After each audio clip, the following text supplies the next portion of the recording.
So I got a question for y'all. Have any of y'all ever dry fired y'all bow? Because I have recently. No, but you have. Have you ever dry fired your bow? Yes. It was an accidental dry fire, but it was a dry fire. Yeah. Very upsetting. Tell them what happened. Lennon, have you ever? I've never dry fired my bow. No. Oh, I have. When I first bought my bow, my first bow ever, which is the one that I still have, unfortunately. I took it to I had it in my truck already, and I went to the farm where I hunt. And I was showing my dad. And, you know, he's hunted a good bit in his life. Not like hardcore, but he's only rifle hunted. Yeah. And I showed it to him. I was like, look at my bow, blah, blah, blah, blah. He pulls it back. He just lets go. Dude, it was like the second day I had the bow. Second, third. Might have been the first day I had the bow. But anyway, tell him how yours dry fired. I was just wondering because, well, y'all know, recently I bought a new bow, and we're shooting at children's junior bow. And, I mean, when I came to y'all house, it was probably, a week old? Yeah. And just, I don't recommend anymore, because I used to do this all the time with my old bow, because it was so easy to pull back. You know, I just like to pull it back, look through the sight or whatever. I don't recommend it anymore of just pulling your bow back just for the, just to do it. Because that's what I was doing. And like Colin said, I think if I would have had an arrow, Easton would have died. Yeah, Easton would have died. So what happened was my release exploded, and the little piece of metal, like where that comes off to where you have your finger trigger, that flew off, almost hit Easton in the head. Could have possibly killed him. I mean, like, it was just like a miraculous thing that he survived, you know? Yeah, if the release, the metal part of the release, if it would have hit Easton's head, I'm pretty sure it would have. I hate to say this because it's kind of graphic, but it probably would have penetrated. Like it was moving very quick because your release broke, and it flew like the arrow would. Yeah. But it passed like 2 feet over his head instead. So I think because I thanked God after this because it could have been really bad. If I would have pulled it back straight, like you're supposed to, like I was aiming at a target, he would have been right in front of me, and it would have went straight into his head, like you said. But I always pull back at an upward angle and then come down. But what is the lesson you learned that day? I did that. So don't practice pulling back your bow unless you have an arrow and you're ready to shoot. Yeah. And always buy a good release. I was gonna make a video about this yesterday, but I figured while we're talking about it. Huh? What else? Don't pull your bow back aiming at someone. Yeah, correct. Yeah, that's true. That's probably a smart idea. I mean, like, you don't think about it with a bow because it's a bow, but at the same time, it's still like a weapon that you're pointing. And you didn't have an arrow. Yeah. You didn't expect your release to be the arrow. Guys, we forgot to turn the window unit off. Are you serious? Well, turn it off. Yeah. Gage, Okay, it's your window unit. Yeah. So, if everything sounds messed up from here, dude, it sounds so much better now. Are you serious? Yeah, dude, it sucks so bad. God. Like I said earlier. Let's restart. No, we don't need a restart. We'll just find a spot to start it, or just have the aggravating air conditioning in it. I just thought about this while you were talking about it. You know how you said you point your boat up when you draw back? Mm-hmm. So I watched a video. Chris B made a video about.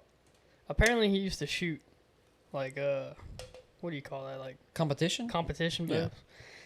So he said that when he goes to a range, like at a bow shop or something, he sees everyone doing that, like aiming at the sky and then coming down, and he said he just laughs at them. You're not supposed to do that. Yeah, he said that's the most horrible way to draw back your bow. He said people that do that, and then people that just aim their bow at the target and pull straight back. He said that's both two wrong ways. So what are you supposed to do then? So he said, like, if your bow's here, and your elbow's like this, you're not supposed to come straight back.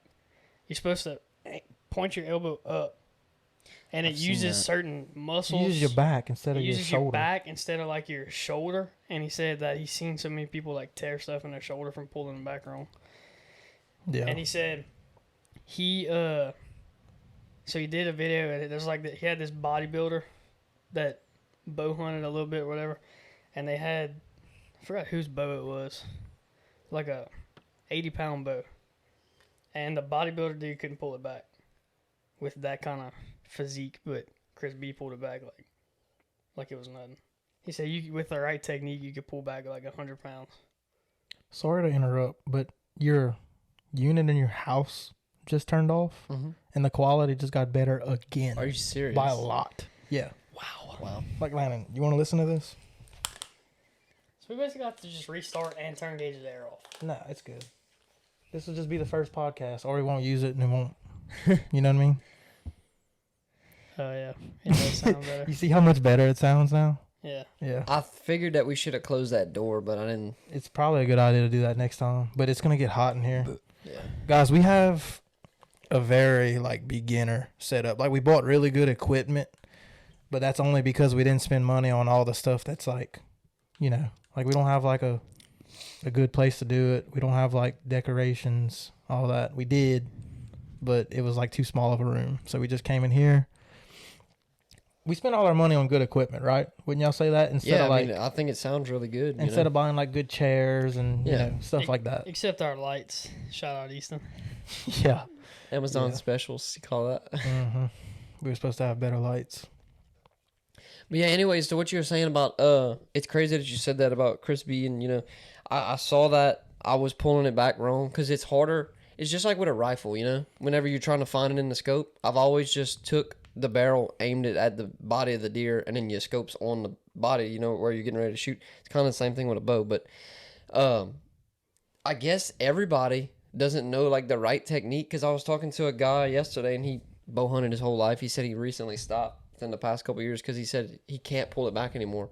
And he said he doesn't want to drop his poundage because, that's just what he's used to shooting at. And I think he said he was shooting at 65, but he said his shoulder. He said he cannot do it no more, at all. I mean, he's probably in his 50s or so now, but yeah, I would like to try that technique this afternoon, but I mean, it's probably takes some getting used to.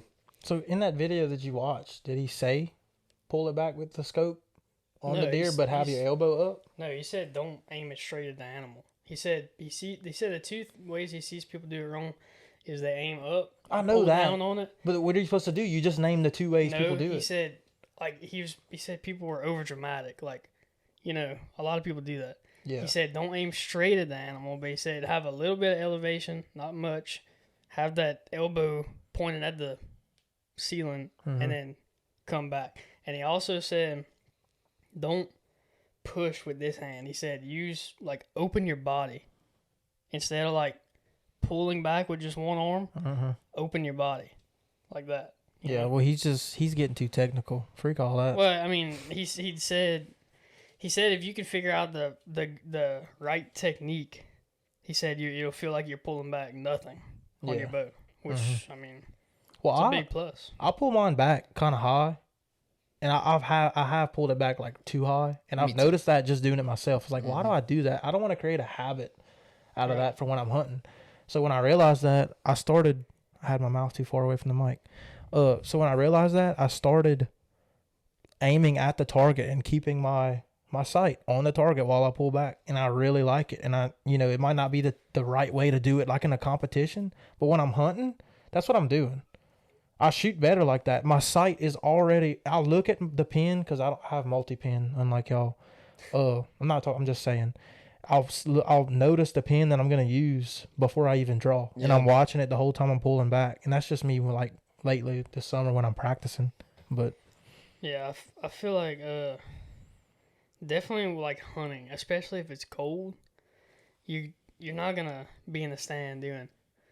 Yeah, no. I mean, you're just not. You should make a habit especially if it's cold, your hands are cold, your shoulders cold. You're just going to aim at the deer and try to be quiet and just, it might hurt a little bit, but now I can see having a different technique when you practice, but you don't want to be too far off of what you do when you're hunting, Yeah. Because you want to try to do it in a repetition, but I guess it just boils down to whatever you're really comfortable with, Mm-hmm. I mean, your poundage and how your technique of pulling it back and all that stuff.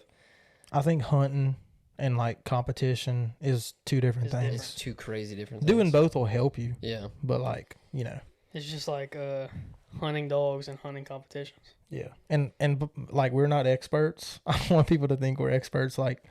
You can watch a video of us shooting bows, and I don't think any of us have ever proved that we're good on video, unfortunately. Yeah. I feel like I shoot good, like when I'm by myself, but when we video for some reason, because you on video, you like thinking different. Your mind's on different stuff. I don't know. I don't shoot good on video. That might sound like I'm just saying that, but of course I don't shoot good when I'm not on video too. But yeah. Well, I mean, we have a couple videos to prove that y'all shoot somewhat good. When Landon has a dead deer. You have a big dead deer. Yeah. Dude, I mean, I still don't understand how my deer died so fast. Because I hit him high, man. Like if the shoulder's here, I hit him back and high. I guess it was because the stand I was in was almost like 25, 30 feet high. Mm-hmm. That the angle of the arrow must have hit his back lung or something.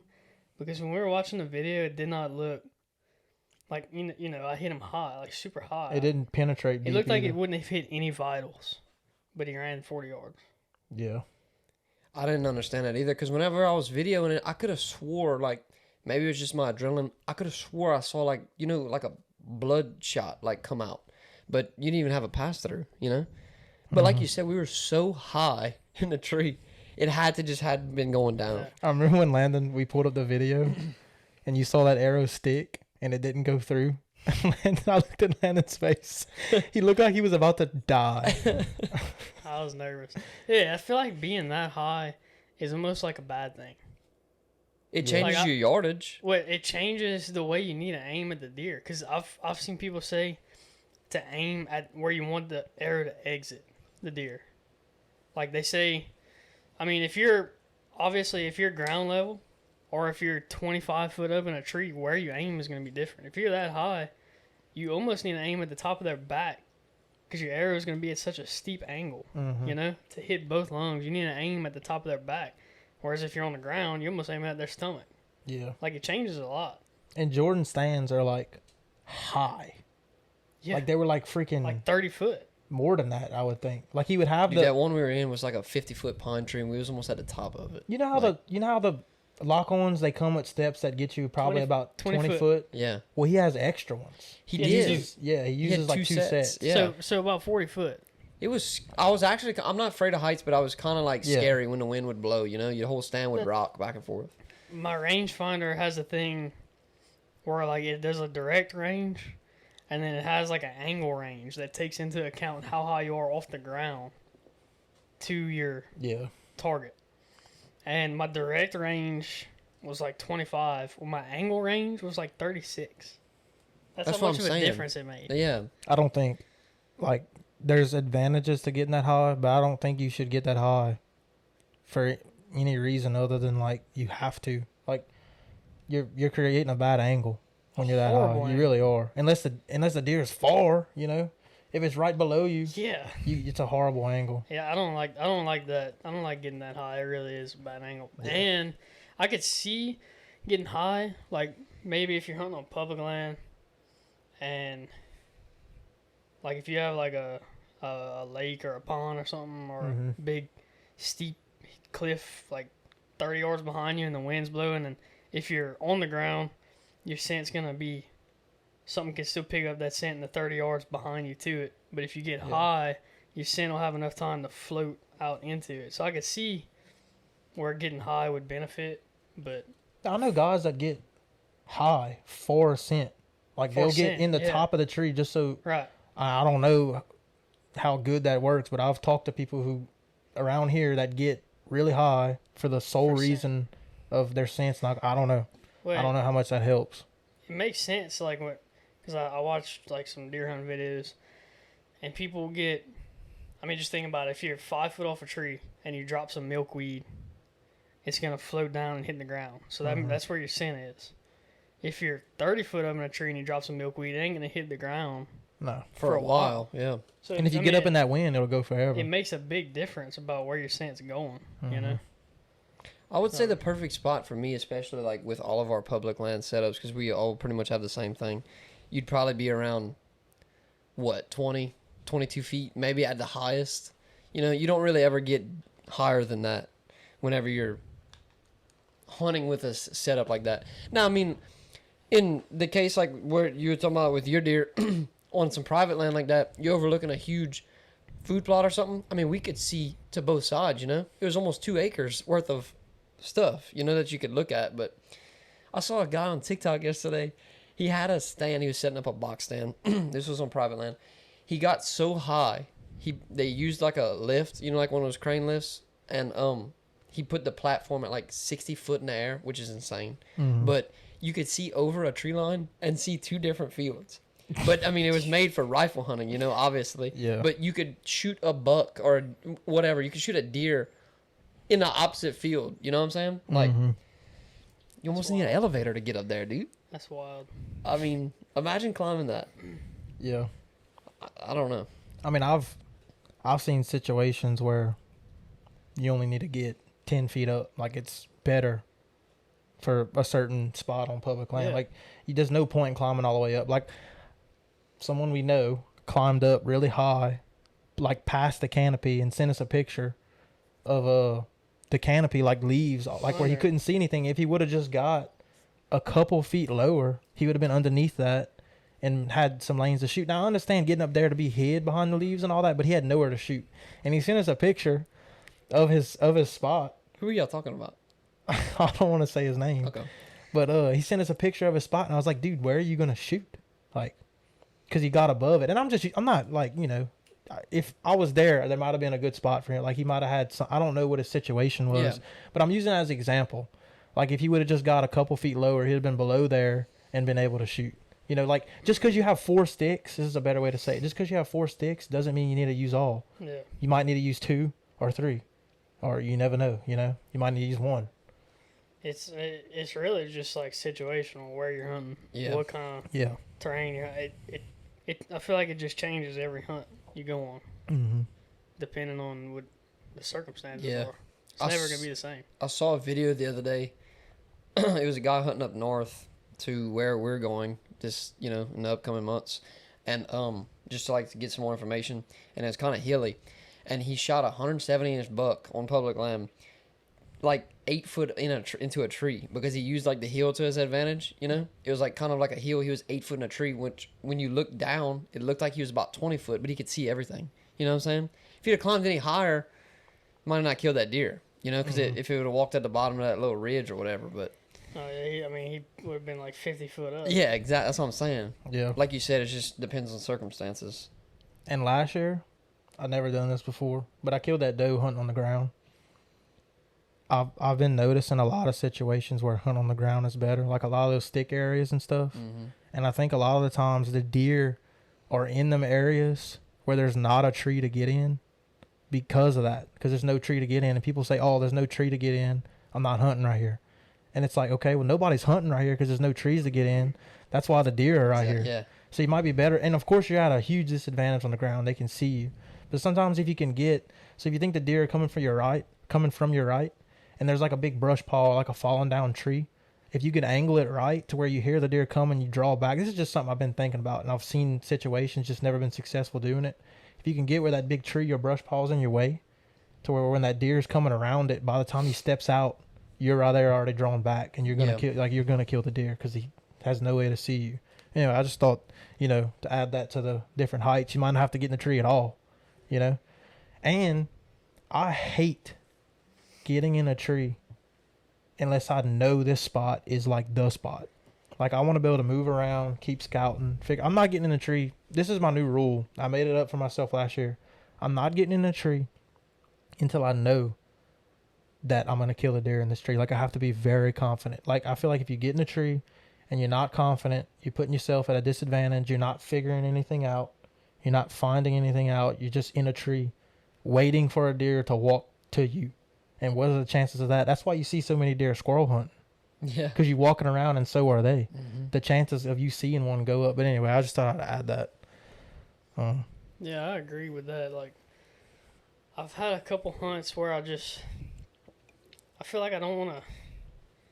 Yeah, I like that. I thought the same thing, because there's a lot of times where you go hunting and you just set up in a spot because you think it might be a good spot. And you feel like crap. Yeah. And you're hunting and you're like, I feel like if you're not hunting and you're like, I think this is a good spot. Deer have to walk right here, whether it's like a pinch point, something they have to walk through, or there's just a lot of sign there that would have deer there. I feel like you just have to you need to have a reason to be in that spot, because it takes a lot of effort to climb a tree. Yeah. You know, a lot of noise, a lot of effort, a lot of time. And then you're stuck there. You start sweating. I mean, it's a big deal. Like, I thought the same thing last year. I was like, it takes a lot of, you got to put a lot into climbing a tree. So you need when you climb a tree, you need to make sure it's like a good, you have a reason to climb. I feel like you should always have a reason to be in a spot. Yeah. If you don't have a reason that you're hunting right there, then, I mean, you might as well just stay home. I mean, you might get lucky. No. Put in the effort that you would put in to climb the tree into scouting and walking around and figuring out more. Instead of doing that. Yeah. I love that. Like, I want to do that a lot more this year, like a scout, like scout hunt. Wear your pack on your back and literally maybe get there a couple hours early and literally walk around and do not set up until you're like, this is a good spot. Like, there's a lot of sign right here. There's a scrape right here. There's a couple scrapes. There's a rub line, whatever, trails, pinch points, whatever it is. But walk around until you find something and you're like, I feel confident setting up right here. Yeah. See, then set up. I scout hunt without a stand. Like, I bring my bow. I'm mainly scouting, but I want to have my bow just in case. And then if I find a spot that's like, okay, I like this, I'll hunt it. But if I don't like it, I can just stand up and keep scouting. Mm-hmm. And if I find something that's really good and I see deer, I come back with the stand. So, like, you do it with your stand, right? Mm-hmm. I'm doing it without the stand. If I think it's a good spot for a stand, I come back with the stand. Yeah. Or whatever, you know. I did that a couple times last year. There was a couple times, like you said, I brought my stand and my bow, and there was other times I went without a stand, and I scouted the whole hunt. Like you said, it takes a lot of effort to get up there and do all that. There was once or twice last year I set up in a spot that I thought looked good, like from an Onyx, you know, and then you get there, and I'm like, okay, I'll just pick a tree, and I climbed up, and like you said, I felt like crap because it was like pointless. So I climbed down like whenever it was starting to get to prime time, and I just started walking around trying to do some more scouting, and it felt like I ruined my whole hunt, but I mean, it didn't pay to sit up there till dark and, you know that you're not in a good spot. Because like you said, the percentage of a deer, you're hunting in a piece of woods, it might be, 400 acres, a little block of woods. What's the chances they walk right there, unless they have a certain reason to, like Landon said, a pinch point or something? I killed a couple deer. I've killed the most deer I killed in one season this past season. And I didn't kill nothing special. But that's besides the point. Every deer I killed was from deer sign. And when I say deer sign, I mean I actually saw a deer doing its thing right there, unaffected by me, came back, hunted, and they did the same thing. That's how I killed every deer. Like, I have not been successful hunting scrapes, rubs, nothing like that. I'm not saying you can't be, but every deer that I killed this past season was literally from going in without a stand, seeing deer, walking up on them. Okay, there's deer right here. Why are they right here? Coming back hunting, and they came back. Whether that was the next day or a couple days later. I feel like that's the best sign you can have. Yeah, that's I know. There's deer here. Uh-huh. I mean, that's like, okay, that spot that I hunted on public land, I killed, like, all together, me and my dad and my brother, we killed like 4 bucks out of it and a couple does on public land. And how we found that spot, me and Gage were walking through it, scouting after a rifle hunt one morning, and we jumped 3 bucks, bedded on a little island. And I tried to get a shot on one. I actually shot, but they were running. I couldn't. They were running, whatever. So we went and looked at the little island they were on. It was just a tiny little island, and you could just tell they were living on it. I mean, it was so caked with deer hair and, like, bedded down. They were bedding there. So we literally went back and hunted there, and then out of the next couple weeks, we ended up killing 4 bucks and like 2 does in that spot. Yeah, bet like, you it was a good feeling when y'all found that little island with all that. Yeah, I mean, it just shows you, like you were saying, like we jumped a couple bucks there, we hunted in that area, a couple 100 yards down. We found a better spot to set up, but we hunted in an area, and then it was like the most deer you've ever seen. But there was no sign. Like, they had a couple little rubs in there, but you would have never walked through there and been like, oh my God, there's so much deer sign. Yeah. But we saw deer in there, hunted in there, and saw the most deer I've ever seen hunting. And there was no sign or nothing, So it just shows you. In that spot. It just shows you, like, that's probably like the best deer sign you can get. Like, oh, there's deer in here. You see them physically. I mean, what better sign can you ask for than that? And every time you see that, there's not a lot of sign right there. I don't know. I'm kind of I kind of hate on sign. Like when I see sign, I'm like, pfft. Like I mark it on my Onyx and all that. Yeah. But I feel like, I don't know, they baited at night. I start thinking that, you know, he was right here, did this, then he's not coming back. And that's, you know, down here. I hear of people having a lot more success hunting sign up north and stuff. But over here, dude, I've set up on so many scrapes and rub lines and never seen anything. I just quit doing it. And I don't want to quit doing it completely, but I haven't had a lot of success doing that. So it's just like a prime example, like what I just said. All those deer we saw in there, killed in there, there was no, altogether in that whole spot, you might have found 3 rubs on some little chicken trees that big. Like you would have never walked through there and seen all kind of sign. So it just makes you wonder, like there's so many deer. Every time we hunt in here, we see 5 or 6 different deer, bucks, does. Why is there no sign in here? But y'all did have deer bedded down. We found as beds. A sign, now, beds. There was a lot of beds in there, but there was no rubs. There was no scrapes. There was no tracks. Well, it was in water, but you also saw the deer in the bed. Yeah, like they ran up out of it. Yeah, they were bedding there. Do you think you would have checked that island if you didn't see the deer there? No. Yeah. So now that I know physically in my head how many deer I came into contact with in that area where there's water and little mounds, now every time I run into something like that, I'm probably gonna check the little islands. Because before that, I'd have been like, I would have never thought that they would have used that, but now it just makes so much sense. It's so much protection. Like, a couple of the beds I found were on an island, probably the size of this couch. And, like, big grass mat in the back with a tree. They were bedded up against, looking out into the open water. I mean, it's knee-deep water. If anything comes from any direction, they can hear them, you know?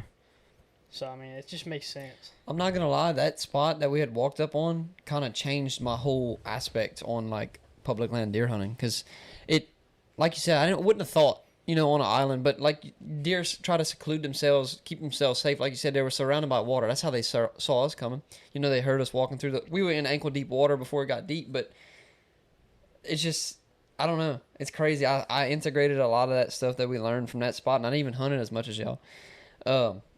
It's the water and everything. Have y'all ever heard of anyone like in a different state, podcasts, videos, YouTube, anything? Because I would like to think that us 3 watch a lot of that stuff because we do it ourselves. Have y'all ever heard anyone else talk about like how deer live in the water or anything like that? Just that one guy, that Cajun guy from the podcast. Oh yeah. That's the only guy I've ever heard of that. I feel like besides Louisiana, I feel like people don't really hunt that. And the reason I bring that up is because a lot of people that are listening to this might be like, islands, water. Like, I want people to know that deer live in the water in Louisiana. Like, they're probably in the water when the season opens, like especially rifle season, more than they're on dry land. Wouldn't y'all agree with that? Like, they live in the water. Oh, yeah. Like, it's... If you see 2 sloughs or bayous creating a pinch point, they ain't walking on the land in between that. They're going through the water over here. Like, they live in the water. Like, you know, you hear, like, people in other states and stuff, oh, they're not going to cross that bayou unless they scared or, you know, there's a, bruh. Over here, they already in the bayou. Like, there's no need. They're not crossing it. They're in it. Yeah. I mean, well, about the Loud Cap, a place that we hunt. But in a place that we hunt very close to here. I mean, I shouldn't have said that either. They swim.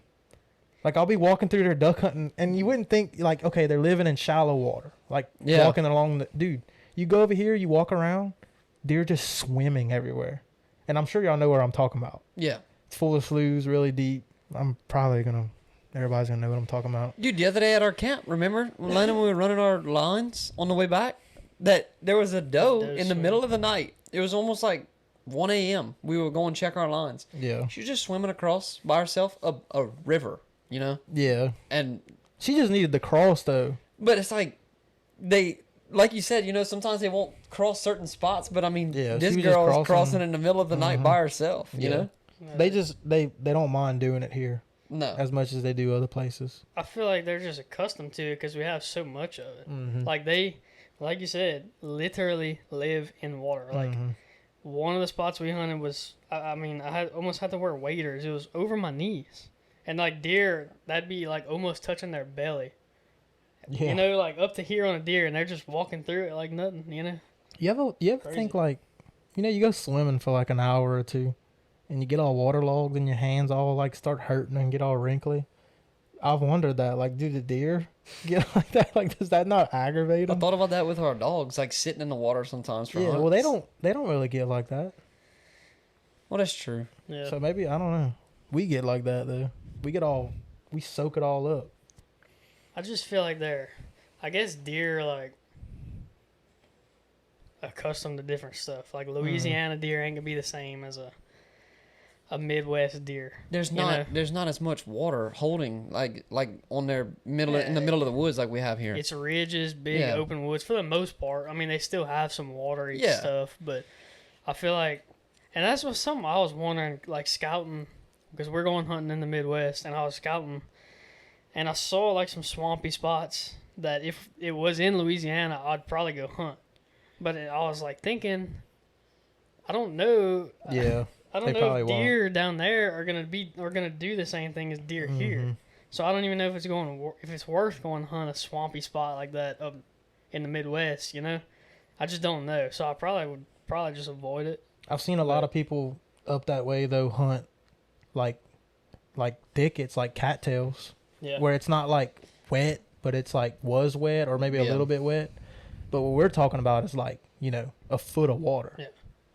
But I don't know. I watched one video of the state we're going to. I won't say it, but and the name of it was the state, and then it said swamp public land swamp deer, and he was literally hunting in like flat water, like knee deep, and he killed like 185 inch. Oh yeah, I watched maybe the big ones do it. Yeah, so I feel like if you do kill a buck in there, you can just think about it. The Midwest, they have big deer, obviously.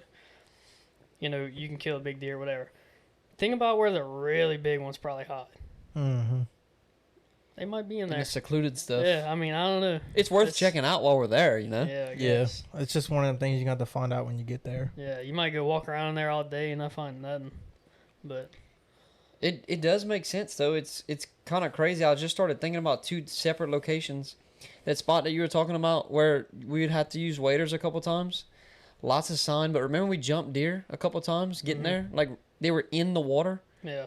And then on your private, remember whenever we flew my drone over and they were bedded in the water? I mean, the water was this deep. That's so illegal. But we're on private land. Oh, you were? Yeah, I just said on your private. Yeah. Oh, They were okay, I didn't bedded hear that in the part. water, you know? But like a coyote or something, they could hear that sucker coming from any direction, you know? Right in the middle of the field. It's the millet in Beldo, I've figured out when it's at its highest point, which is like early bow season, like October. It starts to fall like kind of mid-October, late October. But that early October, the millet's like tall. I mean, it's tall. It's a mix of stuff. It's a bunch of different stuff, but it's taller than me. And I'll go walk through there, and it's full of beds. Like deer beds, and they just. I believe it. I don't know if they're bedding in there in the daytime because it seems like it's hot. It probably gets hot right there, but I feel like definitely like towards nighttime they move in there and go bed. But they want to feel safe, you know. Hunt that? Well, no. You probably shouldn't hunt it. I would think they're going getting there like once it's already dark. That's what I feel. I've never hunted it because of that. I was about to say like you can hunt, you know, the bedding area in the morning because they're going back there to bed for the day. Right. But that wouldn't qualify as a spot like that to me. Yeah. It feels so accomplishing when you find a bed. Because, like, when you find a deer bed, you're like, oh, this is why they're bedding right here. Like, they're looking this way. They can smell over their back. It just, like, I feel like every time you find a deer bed, you learn more about deer. Dude, yeah. Let me tell y'all this. Last year, I was scouting a spot that I hunt, you know, far away from where y'all hunt. There's a parking spot, okay? So you go in here and you park, but to the right, there's a swamp, like touching the road right next to the parking lot, and it forces you to leave the parking lot, like no matter who you are, what you're doing, if you're going into the woods from that parking lot, you have to go left, okay? And as you're going left, the road kind of goes further away, and there's like some thick stuff. Well, I was walking along the thick stuff, right close to the parking lot, and there's beds all on the edge of the thick stuff, like underneath a tree too, that's like shading the thick stuff underneath the big tree. And you get in the bed and you look, you can see, like, so the parking lot's over to your right, like I said, and you can see the big woods that people would walk through to go into the woods to hunt.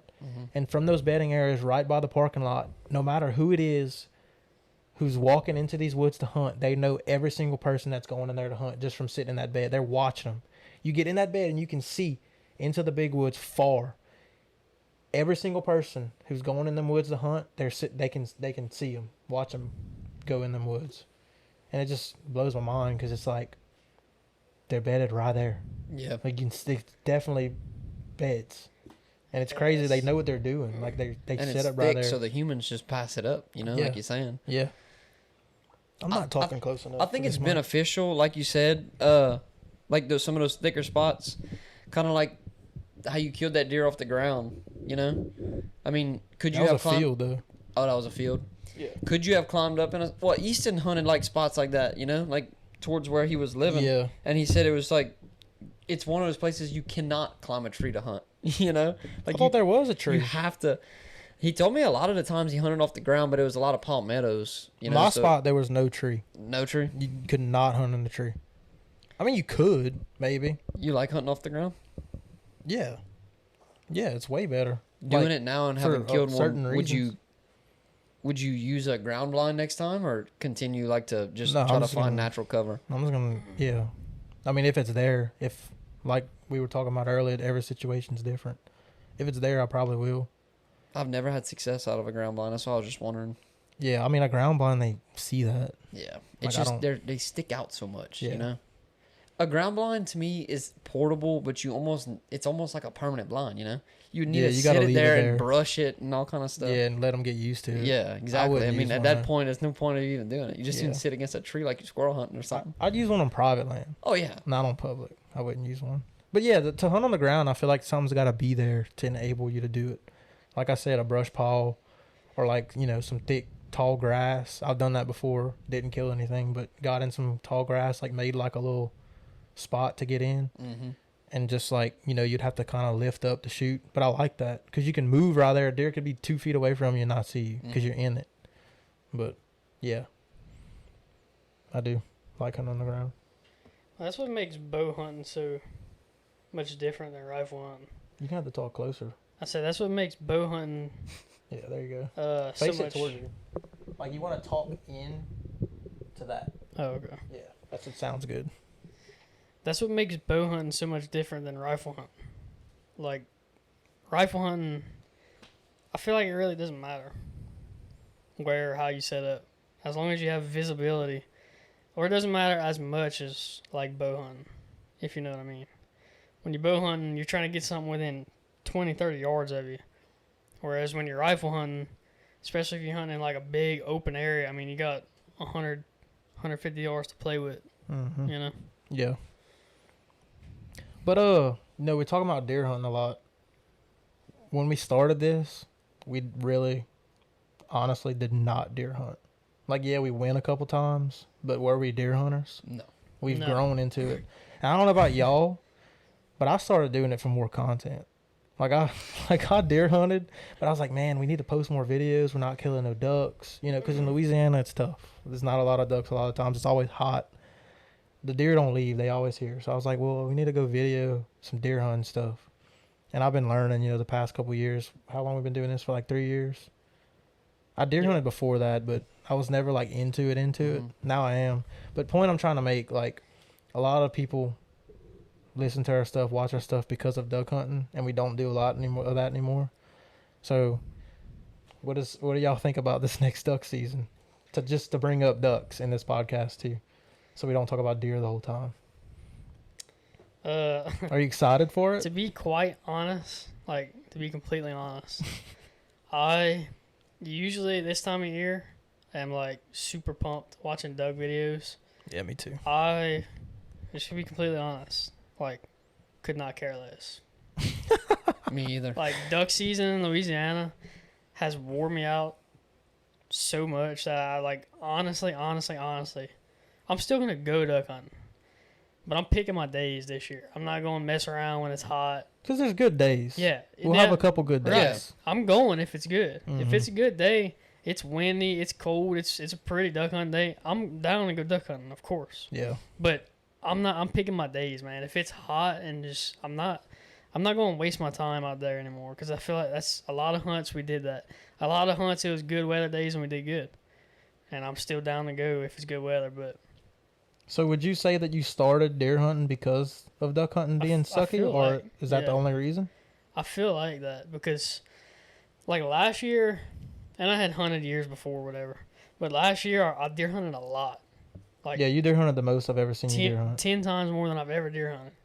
And it would come from, my dad would ask me, you want to come to the camp? And I'd be like, yeah, the duck hunting sucks. So, yeah, I'm going to come deer hunting. Yeah. And that's what it was, we weren't killing any ducks in places we usually murder ducks. And it just sucked. I wasn't going to waste my time. So I was like, yeah, I'm going to go deer hunt. Yeah. So what about you, Gage? Why? Personally, I know probably not everybody knows, but me and Landon work together. So there was a lot of times where we would just take off and we'd go scouting or we'd go duck hunting during a random day, Like when we would take off during the week, we'd make sure it was a good day. And I know it makes us sound like we're going to pick our days like we're some sissies or something, but even these hardcore duck hunters that say they go every single day, it doesn't pay, Yeah. You're literally going to waste your time. It doesn't pay to wake up at 2 a.m. and go and kill one wood duck, and then come all the way back and then go start trying to work after or something like that. But like Lennon said, I love duck hunting. That's my thing. I didn't start. I was a deer hunter like my whole life until I started duck hunting when I was probably like, I didn't start duck hunting until I was like 10 or 12. And I asked my dad to go and he brought me whatever. And then it took off from there and I stopped deer hunting. Mm-hmm. But then the last 2 years, like y'all said, we've got more into deer hunting.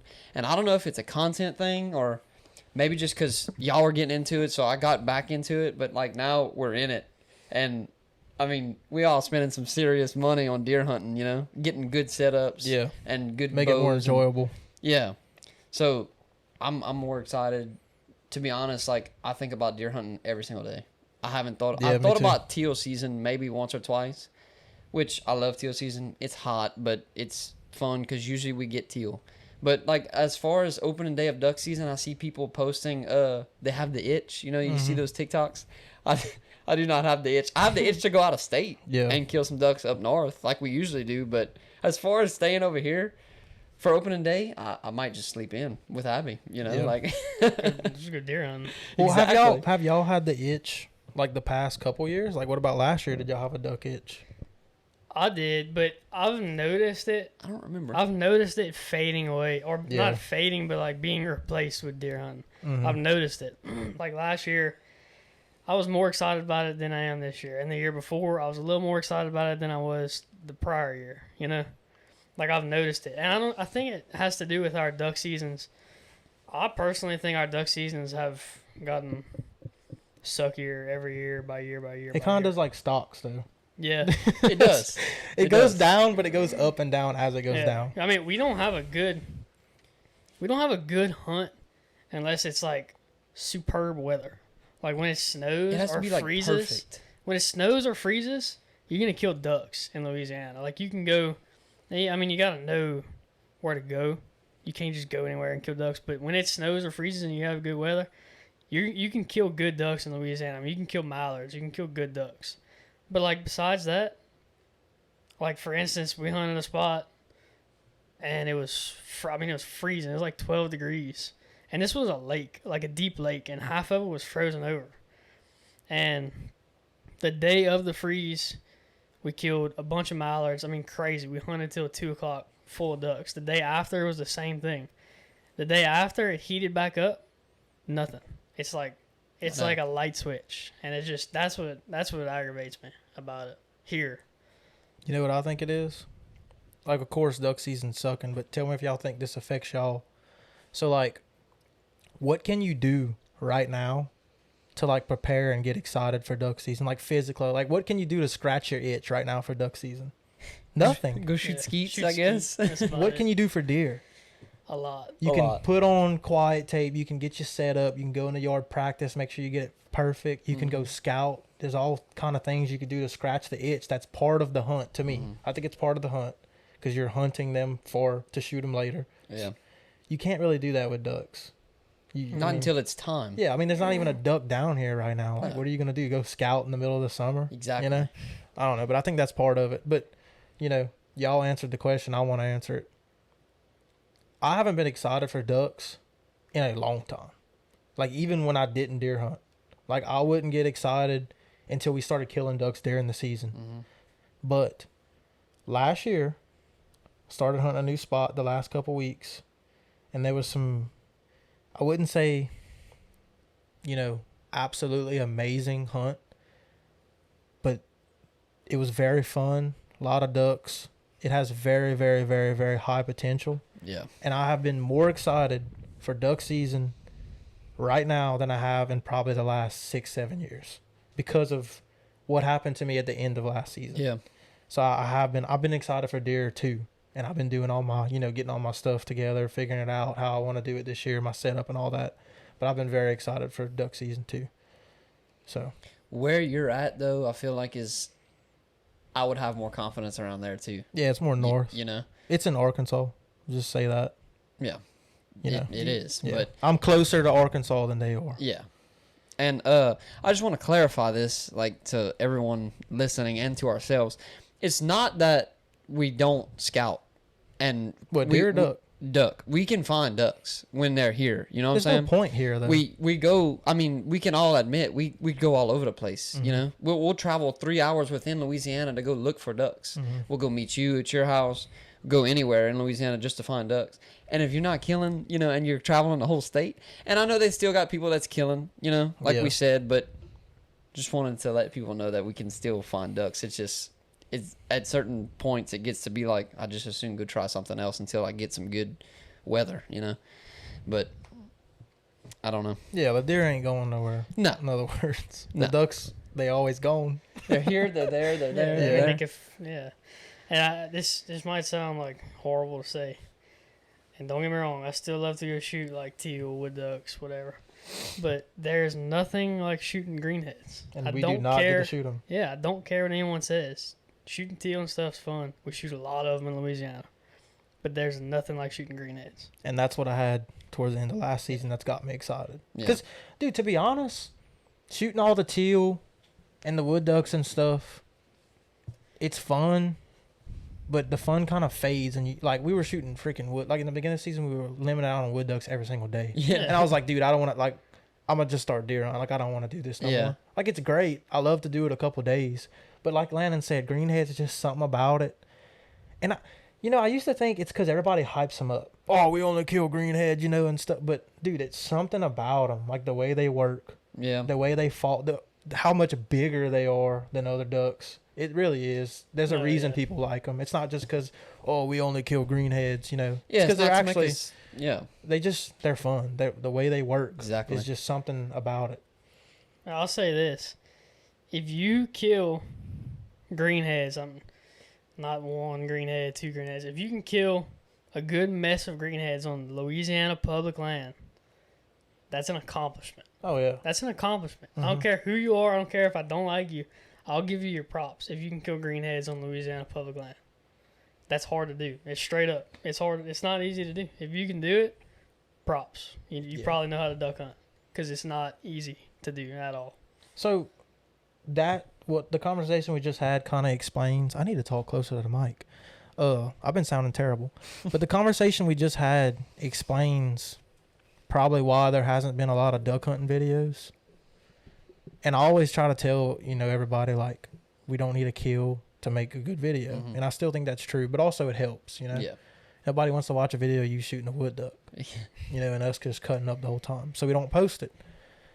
So that kind of explains the whole, lack of duck hunting videos, I would say. What about deer hunting? Since we all into deer hunting now, why hasn't there been a bunch of Love to Hunt deer videos? Let's just say it.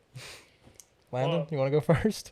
Looking back on it, so I've watched a bunch of deer hunt videos this year so far. looking back on it last year, I probably thought, like, okay, you don't kill a deer, you can't make a video out of it. But I watched some videos. I don't know if you ever watched the Pinhoti Project. No. Maybe. With, if I've seen it, I forgot the guy's name. Easton loves him. It's a good channel. I like watching him. But he hunts public land, whatever, deer. And I watched like 5 of his videos, and he never killed a deer in any of them. And I learned something from each of his videos. So, like, looking back now, I probably could have videoed a lot more stuff last year. Yeah. And just made a video out of it. I didn't know. Now I know that you don't really have to kill a deer to make a video. It can, if it's educational and you learn something from that hunt, you can make a video out of it. Yeah. You know. And we're learning how to do it. Yeah. You know, through all this. But what about your kills that we haven't seen, Landon? And I have some too. I'm not calling you out. I'm just saying. I have one video I made. So I killed a deer on public land. I didn't have the right lens on my camera, and I shot him at like 160 yards in the woods. And I videoed it, but I didn't have a zoom lens. I had a lens that made the video 5 feet away. So obviously he wasn't on camera. A lot of it's because of equipment. Right. It really is. That one was because of equipment. I didn't have the right lens on my camera. Then I missed a deer. Then I went hunting with my girlfriend, and I was like, honestly, didn't even think we were going to kill a deer. So I was like, well, I'm definitely not going to bring a camera. But we ended up killing 2 deer. And then the other buck I killed, I have on video. I actually have the video. It's made. Just got to post it. Well, I don't know if we are. Yeah, it kind of sucks. Honestly, I was just getting like accustomed to video and deer hunts. Yeah. Like I have a video just like the one you made of me killing. Me and Landon each killed a small rifle buck, like opening day a rifle, right, or somewhere around that. Like the same size buck, like. And they're both not that good of a video, and we just I don't know about these guys, but I don't want to post nothing unless it's really really good. And I might not should be that way. You know, maybe I don't know, but I don't want it. I don't want someone to see a bad video and be like, "Oh, Love to Hunt makes bad videos," and next time they see one, they don't watch it. Yeah. You know what I mean? I want every time they watch it to be a good video, and I want to get better and better and better at making really good videos. You know, but Gage, I mean, we know why you don't have a deer hunting video. Gage, why don't you have a deer hunting? Yeah, why didn't you film your deer that you killed? I did. I have it. Oh, yeah, but that's, yeah. Well, I only killed 1 deer last year. So I have 2 deer in my freezer. One is the one that Lana's girlfriend killed. And, because I went to help him clean both of them. So he said, just take the whole thing. I said, gladly. Mm-hmm. And the other one, I brought Abby with me and killed a doe. I deer hunted a lot last year, like we were saying earlier. Like Landon said, probably, because every time, I didn't go nearly as much as him because he went to a couple of other places, but if we were going to this certain place, we were going together. And I almost felt like a failure. I would literally, that's horrible.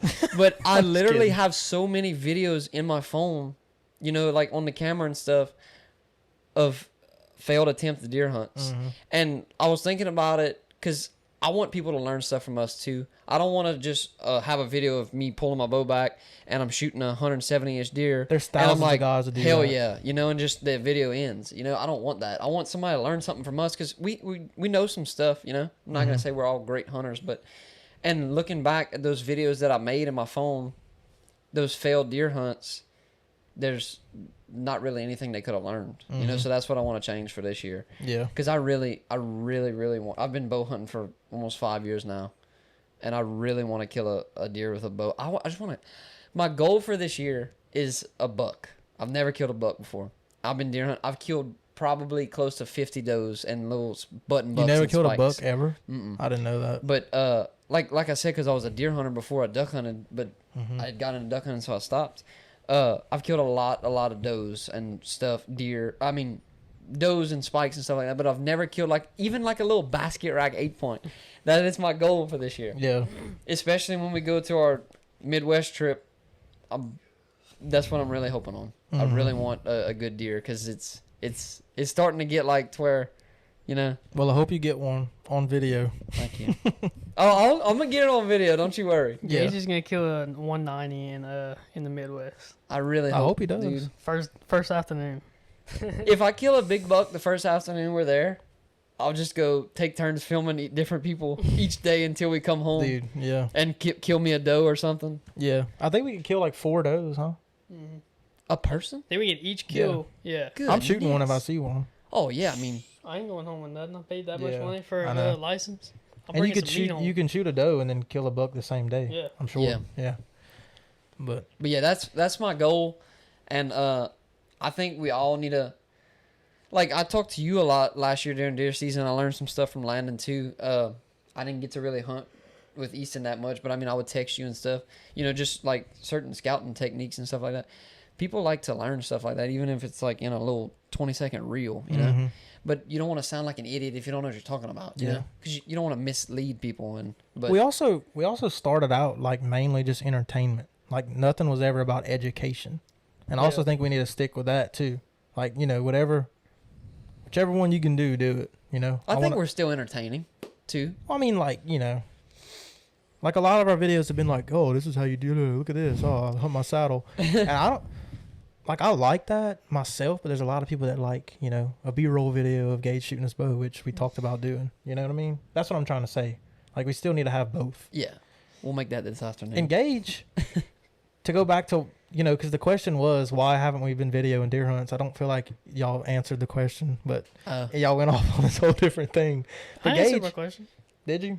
But Gage didn't. Well, I said mine were all failed attempts, but... Yeah, but you don't even have a camera arm or a camera. Like, Let a Hunt owns 2 cameras. I know. And a lot of the times, Landon has it, and I'll have mine. Because mine's mine. The other camera is a Let a Hunt camera, and normally Landon has it. So I'm thinking this year, Gage might be able to confirm he'll have a camera arm and a camera, right? And... Yeah, because, I mean, I use my phone. You know what I mean? It's a really good phone, but yeah, you can use your phone. It's hard, like, to you wanna set up to where, like, it's like if you're borrowing someone's bow. He wants to play on his phone, basically. Yeah, but I mean, you know, like when you're scouting, it's like whenever I'm walking in, I use OnX. If I'm using my phone to get there, I don't want to have to like not be able to use my phone during a hunt. Because I'm not one of those people to just sit there and I like to look around and stuff, you know, and actually be out there. But I'm not one of those people that just play like Candy Crush on my phone the whole time. Yeah, dude. I want something set up to where I can just press record and go with it. I'm sorry I keep like interrupting you. Okay. But I'm thinking about Easton because we're answering the questions on why we didn't film nothing. So Easton's not here, so I'm going to answer it for him. Oh, God. Remember his video that he made? He was videoing with his phone. Easton has a camera now, thank God. But he was videoing with his phone, and it was on the tripod. Well, he wanted to play on his phone. So he had his phone in his hand, and he was playing on it. And then some does walk out. So in the video, terrible video, we didn't post it. He's holding the rifle and the phone, and he's like shaking, and you can hear him like, oh my God. And then he shoots, and the phone falls and stuff. You never saw it? He picked the phone back up and videoed it dying. Oh, yeah, that was very sad, dude. Yeah, dude, it's messed up. That was like, very sad video. He's like, oh, man. Oh, and you see the doe just doing like... He's going to be mad when he hears We this. shouldn't talk bad about that, but, I mean, it was funny. I remember that now. The deer died quickly after. Yeah. I mean, it's just part of hunting. You know, we shouldn't laugh at that. But it's funny because of Easton, not the doe, I would say. Like, because he was like in shock that the deer was like making a noise or something. I think that's what it was. No, yeah. But on that subject, what do y'all do? I always wanted this. Like when I'm hunting, sometimes like me and Gage were talking about the other day. Sometimes I'll bring my Bible and read, but I feel like it's a lot of commotion. Like you know. Yeah. I need to give me one of the, you know, those little ones that just have the New Testament. Mm-hmm. That's what I want to get, like one of the little pocket Bibles. But what do y'all do when y'all are in the stand? Because I don't like to play on my phone. I really don't. Because I feel like it's happened to me before. I've looked up. In fact, it was last year. I was playing on my phone and I looked up and there was a deer leaving my sight that I would have seen if I wasn't on my phone. And I was like, dude, I cannot do this. Like, Yeah, I can't play on my phone. I got to pay attention. But you're sitting there for hours, you know, just doing nothing. Like, what do y'all do? I like to sharpen sticks. Like, with my knife. I used to play on my phone, like, the whole time. Like, there was a point, like, when I first started deer hunting. Like, when I killed man, I'm pretty sure I had the AirPod in. Oh, my God. And it was, like, on TikTok or something. Cool. But, That's dude, another level. the only reason I'm admitting that now is because I'm proud of myself how I hunt now. The way I hunt now, dude, I'm hunting. Like, I'm in the stand, and I'm watching the woods, glancing, scanning everything probably 80% of the time. Not 100. 80% of the time. And when I'm not, I'm, like, just daydreaming, staring at the ground or something. And, yeah, I still pull out my phone and, like, text people, like, whatever. Yeah. But I'm not, like, playing on Instagram or TikTok or anything anymore. Like, I hunt. I do enough of that, like, when I'm at home. Yeah. When I go in the woods, I don't want to do that any more than I already do. I agree. Because I do it too much. Hunt. Yeah. It feels like it makes you feel like nasty. Yeah. Almost like when you're sitting in the woods and like just playing on your phone. Like it just like having your face in front of a screen like that while you're in the woods makes you feel like what are you even here for? Yeah, it's just like I don't know. It just don't feel right. Like you're in the woods, just enjoy it. You're not like it's getting that. Yeah. I hate to call it therapy because I don't want to sound like those kind of people. Like Joe Rogan. Yeah, I guess. Like I mean, it is therapy, but I just don't like saying, "Oh yeah, go in the woods," and it's like therapy. Yeah. Nah. It is though, But what I'm trying to get at is when you're on your phone, it's not therapy anymore. No, it's like pointless. you're not getting the right. I feel like the that free too. feeling. It feels it feels weird. Like I can't believe I just scrolled on my phone for an hour. Mm-hmm. A deer could have passed in the back sight where you weren't even watching or paying attention. For Easton's me, on the way. Oh yeah. Yeah, tell them not to be loud. For me, it's I wouldn't call it therapy, because I got like what I think therapy is. I don't think that it's therapy, but it is a peace. Like there's something about being in the woods. It's peaceful. You have time to like collect your thoughts, think about everything. Like if you're having a busy week, you think about everything. You get to relax. Most of the time you don't have service or something, so you're not always talking to people. It's just like it's calming. Mm-hmm. It's not. I wouldn't call it therapy, but it's like peace. It's peaceful. It's calming. You can think. Well, I want to add something to that, and I saw this somewhere. I didn't think of it myself, but people today do not think. Like you're always have something to do. Like, do you remember when you were younger before I grew up in the era where iPods had just came out. I don't know, y'all are a little bit younger than me, but I remember when I was little just being bored. And there was times where you would just go sit outside and just look around and just think. Yep. I don't do that anymore. Me neither. I am on TikTok. My brain never gets a chance to think. When I get in the shower, dude, I think most people's shower is the most important time of your day. Because you're in there and, some people listen to music and podcasts and stuff, which I've done before, but I try not to anymore because that is the only 5 to 10 minutes I get a day where I'm just thinking. Just being able to just think about things that happened that day or just giving you a chance to think about something that happened 10 years ago that's important to you that you want to remember. Your brain always has something to do in today's world. So, to say maybe it's not therapy, but it's a chance to think. Yeah. It's like a detox. Yeah, you're out there with nothing but the only time you're thinking is when the deer comes out or something. Mm-hmm. Or you know what I mean? But most of the time you're just able to think, which I think is very important. We don't do that anymore. Yeah. You know what I mean? There's always something that you're doing. Whether it's TV, your phone, working, your brain never gets a chance to just sit there and just not have anything to do and just see what pops up. Does that make sense? Mm-hmm. Yeah. Wouldn't you think that would be a good thing to do at least 10 minutes a day? Oh, yeah. The more the better, of course, but yeah. Like you said, it's not to sound like a hippie, but you're relaxing your mind. Yeah. I do the same thing. Coming back to what you said, about the Bible, I think maybe I wish we could invent one, a hunter's Bible, with quiet pages or something, Well, I use the app. I use that. That's what I was going to. I use the app. And so then I'm reading, and then everywhere now, I have AT&T have service everywhere I hunt. I'm reading, you know, on my Bible because I really like to do that when I'm out there, especially when it's like cooler months and it's like enjoyable to be outside. When it's early bow season, sometimes you just mad, you know, while you sit on your stand because it's so hot. But then you get a notification, you go to switch to something else, and then boom, you're done. You know, that's why I don't like it. That. I don't like getting on the app because I'll read something and I'm like, dang, dude, I want to like. You can highlight on the app, but it's like not the same. That's exactly. I want to highlight it or write down something next to it, and I hate that because I'm not gonna remember to do it. Like when you get back to your church Bible, I do the same thing. Now I just use it as an opportunity to be separate from reading my Bible at home, which is like my actual like organized thing. Like if I do it on the app, I'm just doing it without, you know, it being like my study time. It's more like just reading time, if that makes sense. Yeah. And to go back to the thinking thing. A lot of times when I have nothing to do and I'm bored and I'm just thinking, the things that I think about most is like Jesus and stuff like that. And it turn into a prayer. It'll turn into just talking about it. It'll turn to thinking about this person that I haven't forgave for something that I need to forgive. If you're busy constantly doing stuff, TikTok, phone, like I was saying, you don't even, that thought of forgiving this person, just for example, won't even come up ever because you constantly have something to do. Which I wanted to go back to that to bring that up. That's very true. Like, like when you're hunting, like we've been saying this, whatever. You're alone in your thoughts.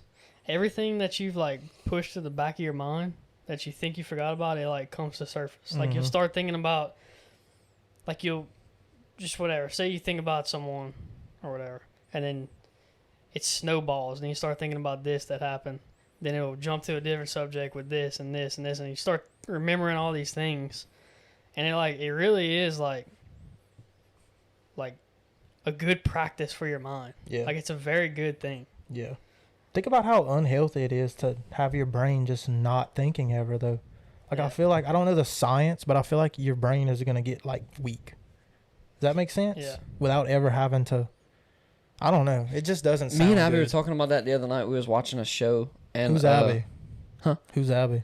Oh, my wife, Abby. We're talking about that the other night. It's crazy. We keep bringing up stuff that was recent. But the reason lately I've saw, and I mean, she's a nurse, but I kind of pick up on stuff that she tells me. Like you said, when you're not using your mind, you notice like some people that aren't as older are getting Alzheimer's and stuff like that. Like me, you and your dad was talking about yesterday. Like my grandma, her mind is still sharp. She's like 70. I think she's in her 70s. Sorry, Mima, if you listen. I don't know how old you are. But she sits there and she reads her Bible for a couple hours each morning. There's things that you can do, like you saying, when you're just constantly on your phone or just doing this and you don't give your brain a rest, you're literally screwing yourself up. And we were talking about that the other day, the Alzheimer's thing. That's why people in their 40s are starting to get it. There was a guy on the TV show. I mean, I know it's fake, but he was like 45 and he was already like losing his mind, you know. I don't want to be like that. Imagine what kids like 5-year-olds right now are going to be like one day.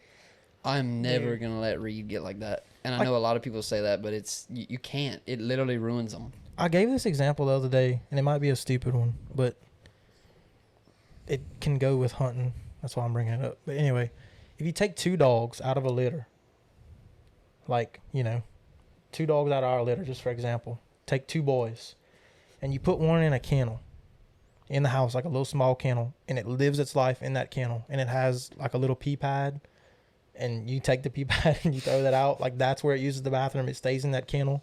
And you take another dog and you don't put it in the kennel, and you take it on walks through the woods, and like it's sniffing stuff. It's figuring out what different smells. It figures out, oh, that thorn that I just saw, I stepped on it, it hurt. That hurts. And it figures out, it learns just from being and doing stuff and thinking, and just like, you know, y'all get what I'm saying? Yeah. Which dog you think is going to be the one that's freaking out, jumping on everybody and like dumb? I mean, we've all seen them. Yeah. You know, there's some pretty freaking dumb dogs. It's just like hunting dogs. Which one you think is like smarter and dumber? The dumb one's the one in the kennel. And I think it goes the same way for humans. If you don't ever think and go out in the woods and like just learn, and you're just constantly like keeping your mind with a task of watching something, just constant entertainment, I hate to say it, but I feel like you're not going to be as smart as the person who's thinking all the time. Mm-hmm. You know what I mean? Yeah. We might go in too deep on that, but We in some Joe Rogan stuff, but I mean, it's cool. I kind of like this though. I don't want it to be just the 50, 100, 20-inch deer last year. He was 190. I kill 150-inch deer. Well, one more thing on that, I guess, if we're going to switch subjects. I just want to say this as a statement. I think, like, it really makes me sad when I see parents, like, at a restaurant or something. They have, like, a 1-year-old kid, and he's crying. They just throw a big screen this big in front of his face, and he's just, like, dude, it's like brain rot. It is. Like, it's you're rotting your kid's brain, bro. Like, why would you? It like hurts me to see people do that. Because it's, oh man. You think about like how we grew up. I mean, not just us, like kids in our generation or like year group, whatever. Dude, we didn't have that when we were kids. Mm-mm. They didn't even have phones. Well, they had like flip phones or whatever, but we didn't have one. Our idea of fun was wake up in the morning, let's go in the woods and like build a fort and like do this, or let's go like play basketball or wrestle or like, you know. Remember being bored? Yeah. Dude, I used to get so bored and I hated it, but now back then I'm so glad for boredom. Oh yeah. Like I don't get bored anymore. I do not get bored. You're occupied all the time. Yes, dude, and it's my mic just went out. Sorry, that was probably weird, but it just cut out. I quit hearing talk. Is it working? Hello? Yeah. Hello? It just all the sound just cut out though. Is it still recording? Yes, recording. Is the computer still recording? I see the time loop going. Sorry, y'all. We're figuring all this out. Let me make sure real quick. Yeah, let's make sure. But what were we talking about? So we don't just... The boredom. Yeah. I remember that too. Yeah, dude. Like, don't you wish you got bored sometimes? Because that kind of led to doing stuff. Like, I don't know. You figured out something to do. I'm talking? Yeah, it's working. All right. Good. I don't know what happened. But I feel like even spinning off of what Landon said and you, even I've met people like a little bit younger than me. Like, let's say, okay, I'm 23. Let's say they're 18, 19, 20. And the only reason I think my brother is not like this, because he's 18, is because like I showed him, you know, to like kind of grow up like how we did. But I've met some people and there's just like no common sense. Because like you said, we go outside and we build forts. Mm-hmm. Our dad didn't even show us what a hammer was, you know, but we knew that we needed something in order to build. You know what I'm saying? We were using our brain. Yeah. And now it's like, hand me that hammer. And then, you know, this is a bad example. And they're like, what's a hammer? And it's like, are you serious? You're almost 19 years old, you know? Yeah. It's not even that, though. It's just like you learning stuff that you wouldn't think about. Like, this might be a crazy example, but if you set something on the edge of a table and it's leaning out too much, it's going to fall on the ground. Like, if you're always playing on an iPad and you've never, like, tried to build something or create something, it's like I feel like you wouldn't know that this is going to fall down. Like, little simple. Like, does that make sense to y'all? Yeah. Like, it's like those things you would, like the thorn example with the dog. Mm-hmm. Like, a dumb dog that hasn't ever been outside, he's not going to know that, oh, this thorn hurts. Yeah. Like, you figure out stuff. Easton, you can come sit down. We're talking about iPad kids right now. But it all goes back to, we're talking about, like, just to fill you in, Easton. We're talking about, like, what's up, guys? Thinking while you're hunting. Like, deer hunting. Like nowadays, you don't get a chance to just sit in peace and quiet and think. It needs to be like an inch away from your mouth. What do you like to do while you're hunting, Twin?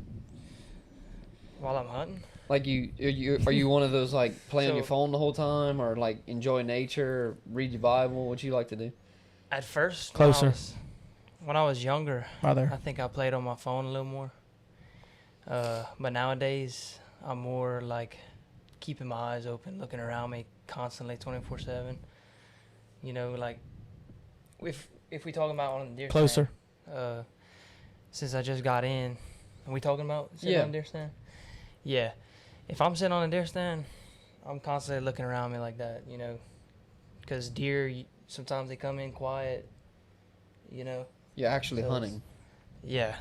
Exactly. That's what we were talking about earlier. You got to actually hunt especially when you sit on a deer stand. Cause I mean, I don't know if you hunting like feed on private land, then I mean you really only have one spot to be looking at because you know about where you want to shoot. You know. Yeah. Yeah, just looking at one spot. But if you hunt public land, you need to be looking around constantly. And that's All the whole around point you. of you being out there anyway. What we were saying though, Easton, is like we brought up earlier, like when you were little, you used to get bored. Yeah. You know, nowadays, do you get bored with like TikTok and like you constantly give your brain something to do? Like, do I watch TikTok on a deer stand? No, I'm saying like just in life in general. Like you always, your brain nowadays, you always have something to do. Like you're watching yeah. TV, you're playing on TikTok, you're at work and you're having to think about work. You never have a chance to just think. And we were talking about like how hunting, you finally get a chance to just think. Like when you're in the shower and you don't have nothing to do and you finally get a chance to think at the end of the day. Yeah. Like we were talking about like what do we think about, you know, what do we do?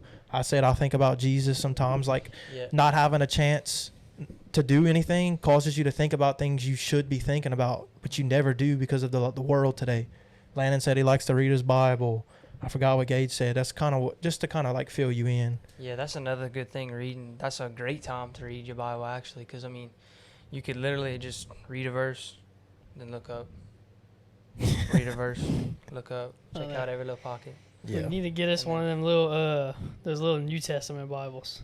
Yeah, Those little orange ones. I have a little one if you want it. They used to give them away at the Couchon de Lay. Dude, we need to invent like a hunter's Bible with A little quiet camouflage pages. one? Yeah, That'd with be- quiet pages. I'm pretty sure they have that, but Yeah. that would be cool. I wonder if we could like get one and like put our logo on it or something and read it. Yeah, That Like would make be a little, sell it. I don't know. that would be cool. I feel bad selling that though. Yeah. You could go through. It would be cool, like if it was like more personalized, custom. You know, Mhm. like if we could all like get together, look at different verses, and have them like highlighted for people Oh, to, dude. you know, to We see. shouldn't our- like brainstorm on the podcast, but like a 60-day of hunting season, or like do one for the whole deer season too, like devotion. Devotional. a That'd be a cool. hunting that would be devotion. cool. That'd be Let would a be cool. hunt, let a hunt devotional. That'd take a long time to make though. If you actually like put the effort in. It'd be into it, like made it mini good. sermons Mhm. at the bottom. I have one like that, a little devotional. Hey, can we unplug his mic, or is that gonna mess things up? Don't know. Should I try it or not? Not try it because it needs to be facing up towards his mouth. I mean, I No, have you no can't idea. because the cord's in the way. I have no idea. Maybe. Planet. Oh, there you go. Wow. Wow. I don't know why I didn't think of that. Planet is a genius. Let me. Y'all keep talking. Oh yeah. But yeah, I wonder what I'm trying to talk about. The perfect time to pray, I think, is when you're in the shower. I mean, But being in I the know I've thought of this before. Like, wait, I'm naked. Why am I praying while I'm naked? You know? what? But, I've never thought about that. but then again, it's like, it's just I'm just in the shower. I might as well pray, you know. Did just y'all feels ever weird. think that? It Like, just I've feels never weird. thought of that. No. yeah, like why am I praying while I'm naked? Like this Yeah. is kind of weird. I've thought of that But before. then you, Like I'll get down on my knees and pray before I go to sleep, and I sleep in my underwear. I'm like in my underwear, and I just feel like, wait, I feel like I need to have clothes on. I know what he's talking about. yeah. Like It's it's just a not little respectful or something. Yeah, but Yeah. I don't think that matters. I I've just never thought about that. when I thought of Me it, I was neither. like, well, yeah. I get what you're saying though.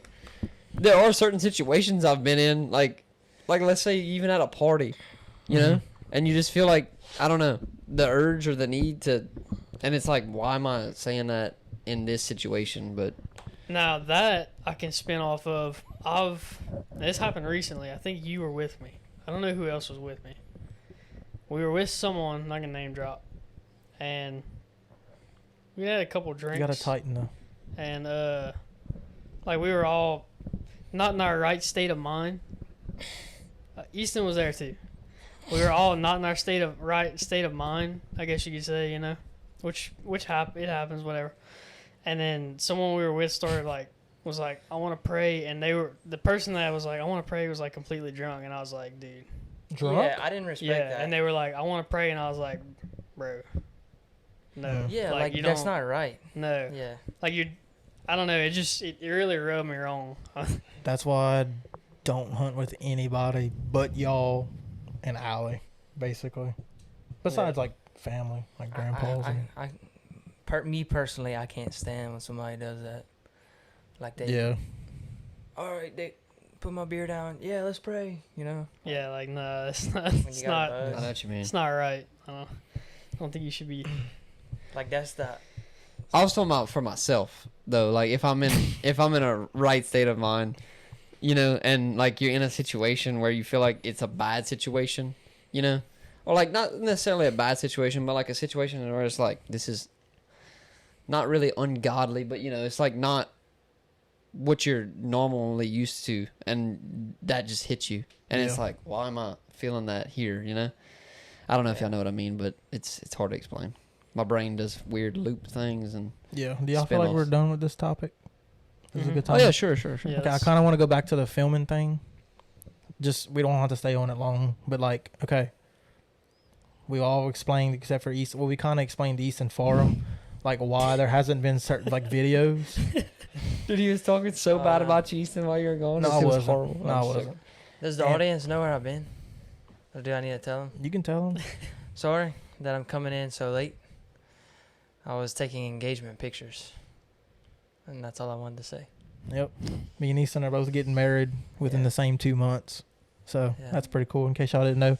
But I wish Gage would come back. Gage. Okay. Well, that's not good for a podcast. Where'd he go? But anyway, are you gonna film more? Like, are you getting a better setup? Are you gonna get yourself in a better position to get more videos this year? Is this gonna be the year?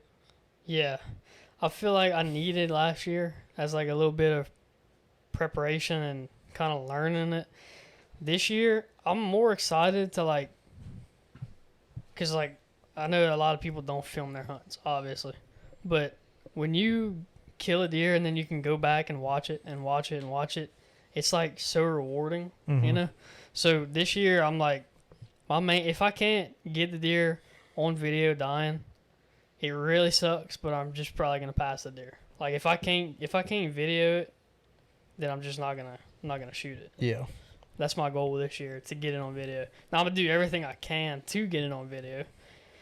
But it's so rewarding, like when you actually kill the deer and you have all the stuff before that on video, the deer dying on video and everything, and you just know that you can make a good video out of it. Yeah. You know? You get to relive the moment. What about non-kills? Do you think you'll have some non-kill stuff? I think so, but I think like when I go on a hunt, what messes me up, when I go on a hunt and I don't kill anything, I feel like defeated. Yeah. So it's like, you want to throw the camera on the ground? I have no motivation. Yeah. You know what I'm saying? Like, if I don't see any deer, I have no motivation to like keep filming.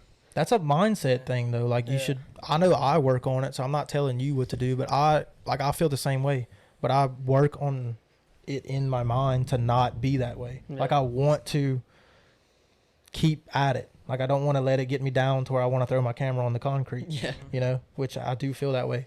So, you missed the question, but are you going to get the equipment and put yourself in a better position to film this year? Yeah, that's kind of like what I was saying earlier. I don't want to ever miss out on the because I mean it's hunting. You never know what's going to pop up. You know, you get one kill, not on camera. Everyone else has got theirs. You get one, but let me tell you, I'm still gonna be mad. No, that's the thing. I don't even want to miss a doe. You know, not on camera because, I mean, I'm gonna answer your question, but I just want to say this real quick before I forget. I was sitting in here the other day, like you said, preparing for deer season, putting quiet tape on my whole stand, and I rewatched a video that Landon killed in Mississippi. You know, and I got to relive the whole moment. I got the whole adrenaline rush again.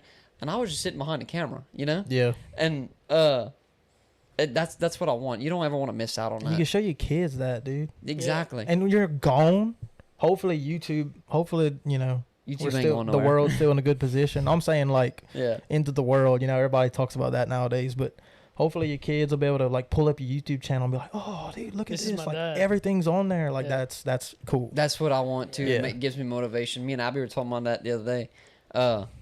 Imagine when Reed gets older. Dude, like when he's 18. He gets to start being in the videos when he gets older to start hunting, and he gets to watch that, you know?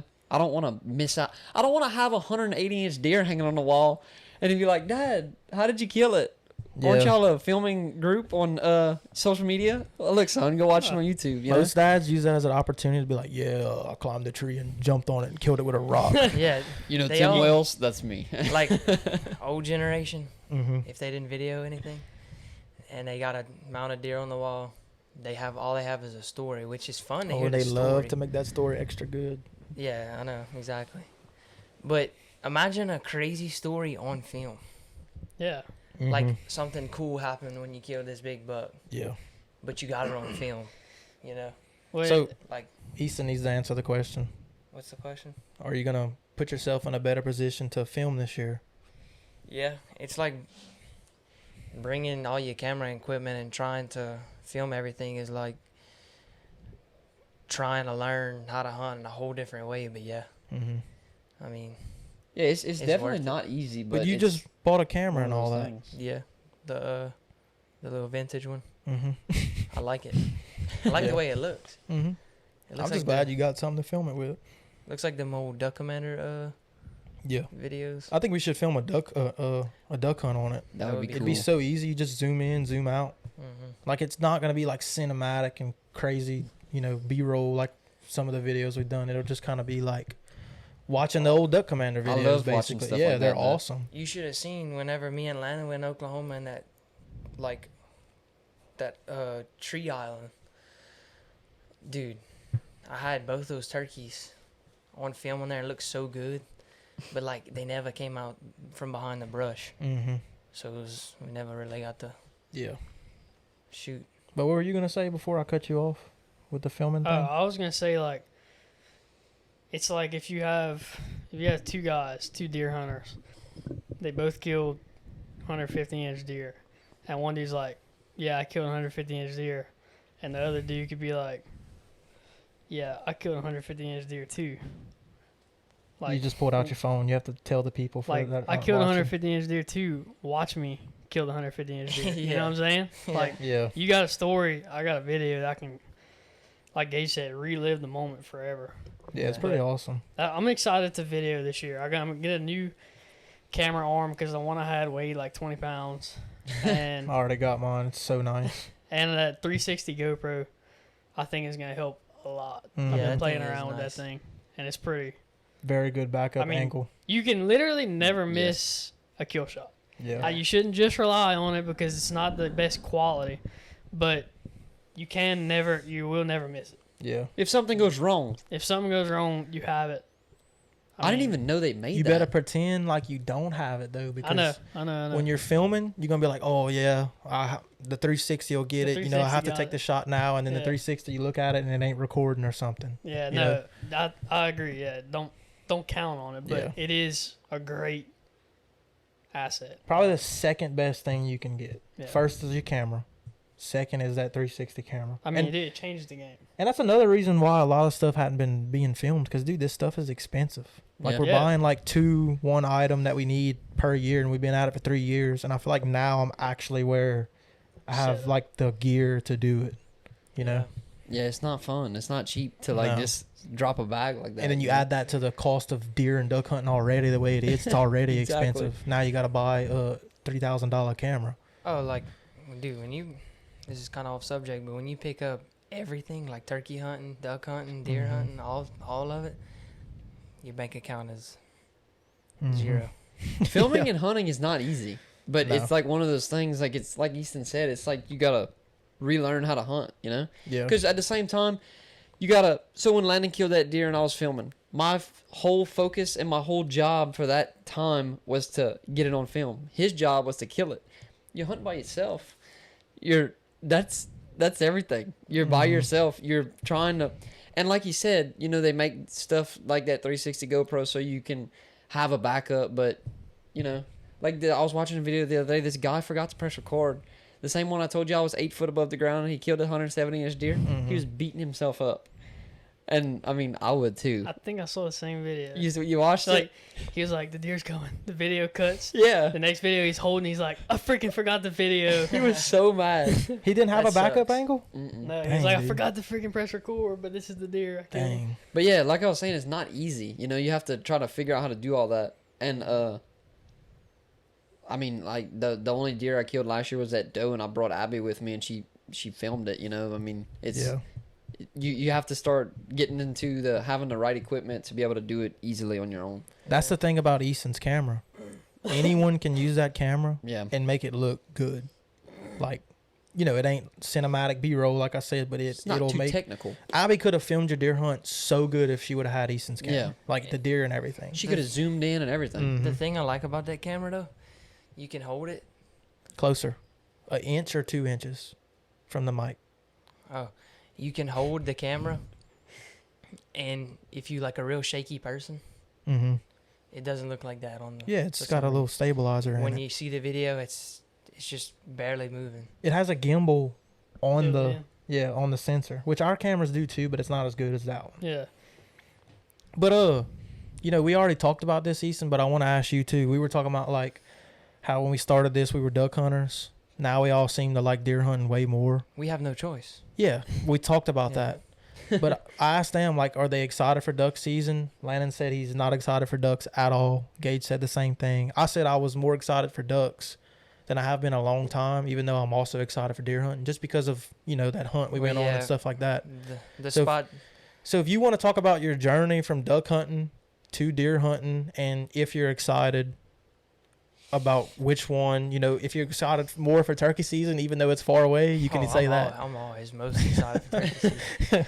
Just if you want to answer that question. I mean,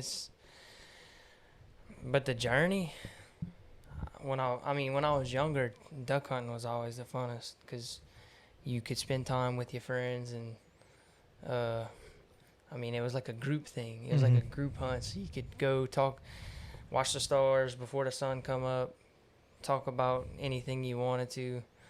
I mean, back then, though, we were a little crazier before we started filming.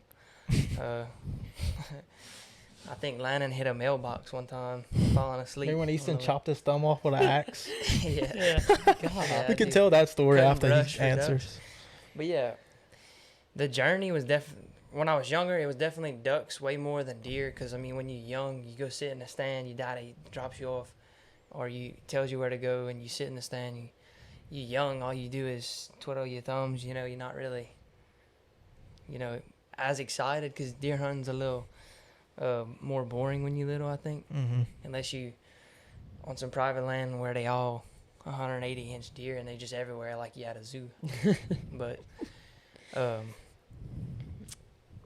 yeah, but the duck hunting thing is slowing down. I feel like it was better. There was more ducks in Louisiana. So we said our dads were younger, but it's not like that anymore. Something happened. I don't know. I guess it's the industry up north is starting to catch on to duck hunting is really fun up there. So they doing more stuff to keep the ducks up there, like feeding them and just managing their land to keep them from migrating. I don't think that's why they're doing it, but yeah, I don't know. I mean, last year I seen a lot more ducks than a couple of the past years in a certain area. I'm not going to say where. But the deer hunting thing is picking up. I'm starting to like that a lot more. But, I mean, I haven't really done any, I haven't really killed any big deer yet. But I'm sure, I'm going to keep trying at it, and eventually I will. And besides, that's not the point, Deer hunting in general is just fun. Do you think it's because there's not a lot of ducks? That I've started deer hunting? Yeah. Yeah. Like if I would still deer hunt, but not as much. Like I would spend more of my time in the morning going duck hunting and in the evening going deer hunting. Instead of sleeping. Yeah. Yeah. And getting ready for the next duck hunt. But, I mean, since the ducks ain't like they used to be, I'm probably wake up to go deer hunting. And just make all day hunt. Are you excited for deer hunting or duck hunting right now, or both? Both. Because, that spot that me and you found. Yeah. We already told them it was I'm up excited north. for that spot. Because that spot actually has mallards. Yeah. Like, that's it. That's all it had. It wasn't even teal in there. It wasn't wood ducks. It was mallards. That's it. Which the last time we seen that was like I was 17 the last time I seen that. I'm 25 now. So that's exciting. I wanted to mention something about that. whenever I was probably, because you're, 2 years older than me? So when you were 17, I was about 15, so that's what I was thinking. Whenever I was about 15 years old, I'm not joking, and I mean, it wasn't always big ducks, but I mean, there was gray ducks mixed in there, some big ducks. Whose phone was that? Not mine. It was my computer. You're going to have to silence that. Remember what we said? People are going to think I'm a butthole in podcast, too. It's okay. Mine started to ring earlier on my computer over there, but I silenced it. Continue what you were saying, though. But anyways, whenever I was like 15 years old, so like Colin was saying he was about 17, I literally remember not killing greenheads every time. I mean, you kill a couple, but we would limit out. Like, when I was it would mainly just me and my dad. My brother was too young when I was that age to come a lot, but we were limiting out, a couple times a week, or like if you went on Saturday and Sunday, you might limit out Saturday, kill a couple on Sunday. Now if you limit out on Saturday, you better throw a party, because Sunday it don't pay to go back, cuz you know what I'm saying. There was a spot last year me and Landon went to with my brother and his dad, and it was during the week, no people. That's another bad thing about Louisiana. I don't want to tell a story about where we had went to after a while, but it was funny, the amount of people. But that's not everything. But anyways, we had limited out. It was we killed wood ducks, teal, gray ducks, I think maybe a pintail, something like that. We went back that Saturday. This was on a Thursday. We went back that Saturday, dude. There was I'm talking about a hole that's big enough to fit one person to hunt in. There was probably 6 or 7 boats in there, and it's like, how do you even, ridiculous. like you would have killed each other. Yeah. So the story I wanted to tell was, obviously we're friends with Riley and them, so they wouldn't mind us telling the story. But do y'all remember when we went on that public with them and they saw that other boat and they started there was one other boat there. They and started were freaking tripping out. Yeah. And we told them, I was like, I remember telling, I think was it Hudson or it might have been Dawson I was talking to, and he was like, dude, look at that other boat. And I was like, bro, they're like 6 miles away, Yeah. And they were like, I get, it's just different, the pressure and stuff like that. Well, that's supposed to be normal to see A couple one other hunters. one other boat. But when you come here in Louisiana, it's nothing. No, in Louisiana, for example, the hole you go into, you get there. If you get there late, there's 5 boats in there. And then you try to come out the hole to find a different spot on the bayou that you took to go in there, and there's already 5 people on the bayou. Yeah. Oh, I So get there's, like, excited really if there's nowhere 10 to boats in the parking lot. It's like Yeah. I That feel gets like me excited. I feel like I can name. I feel like I can name drop this place. So I'm just gonna name drop it. It's like Catahoula. Oh, I yeah, mean, you can name drop Yeah, that. Yeah. you can name drop Catahoula. Unfortunately. It's like Catahoula. Catahoula's finished. We don't hunt Catahoula much, but we have. It's not our proudest moments, but we have. Dude, you get there at like 3 a.m. and you set up, and there's no one on the lake.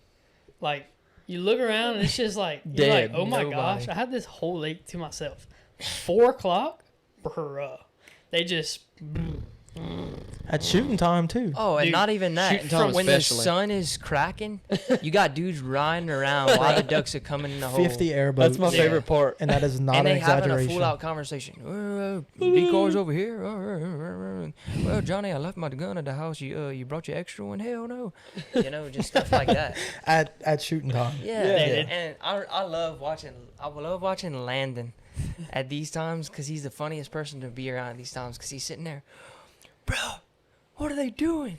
Like, Oh, yeah, he it's gets just so hilarious. mad. Yeah. Mad. Dude, it's a literal. I mean, I know obviously a lot of people watching this podcast probably don't know what Catahoula Lake is, but if you want to imagine it, it is a war zone with ducks, a absolute war zone. There's people. This is not an exaggeration. There's people set up within every 300-yard radius. There is someone there. Yeah. Yeah. It's No matter what. It's a war zone. It's like shooting skeet, like out of a boat, like just shooting at ducks. It's insane. It's insane.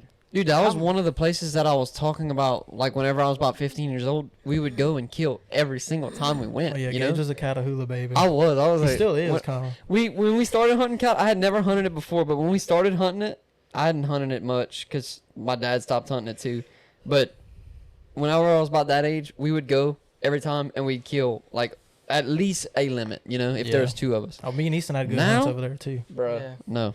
Like Landon said, you better watch your head. Like, put a helmet on because you're going to get peppered. It might Like, not there's even be. It's not even public land anymore, really. Right? They still got It's- rednecks They still that go do. All I trespassing know and is stuff. I'm never going back. Dude, it's Yeah. if you want to taste, if you're watching this and you want to taste some Louisiana public duck hunting, come to Catahoula.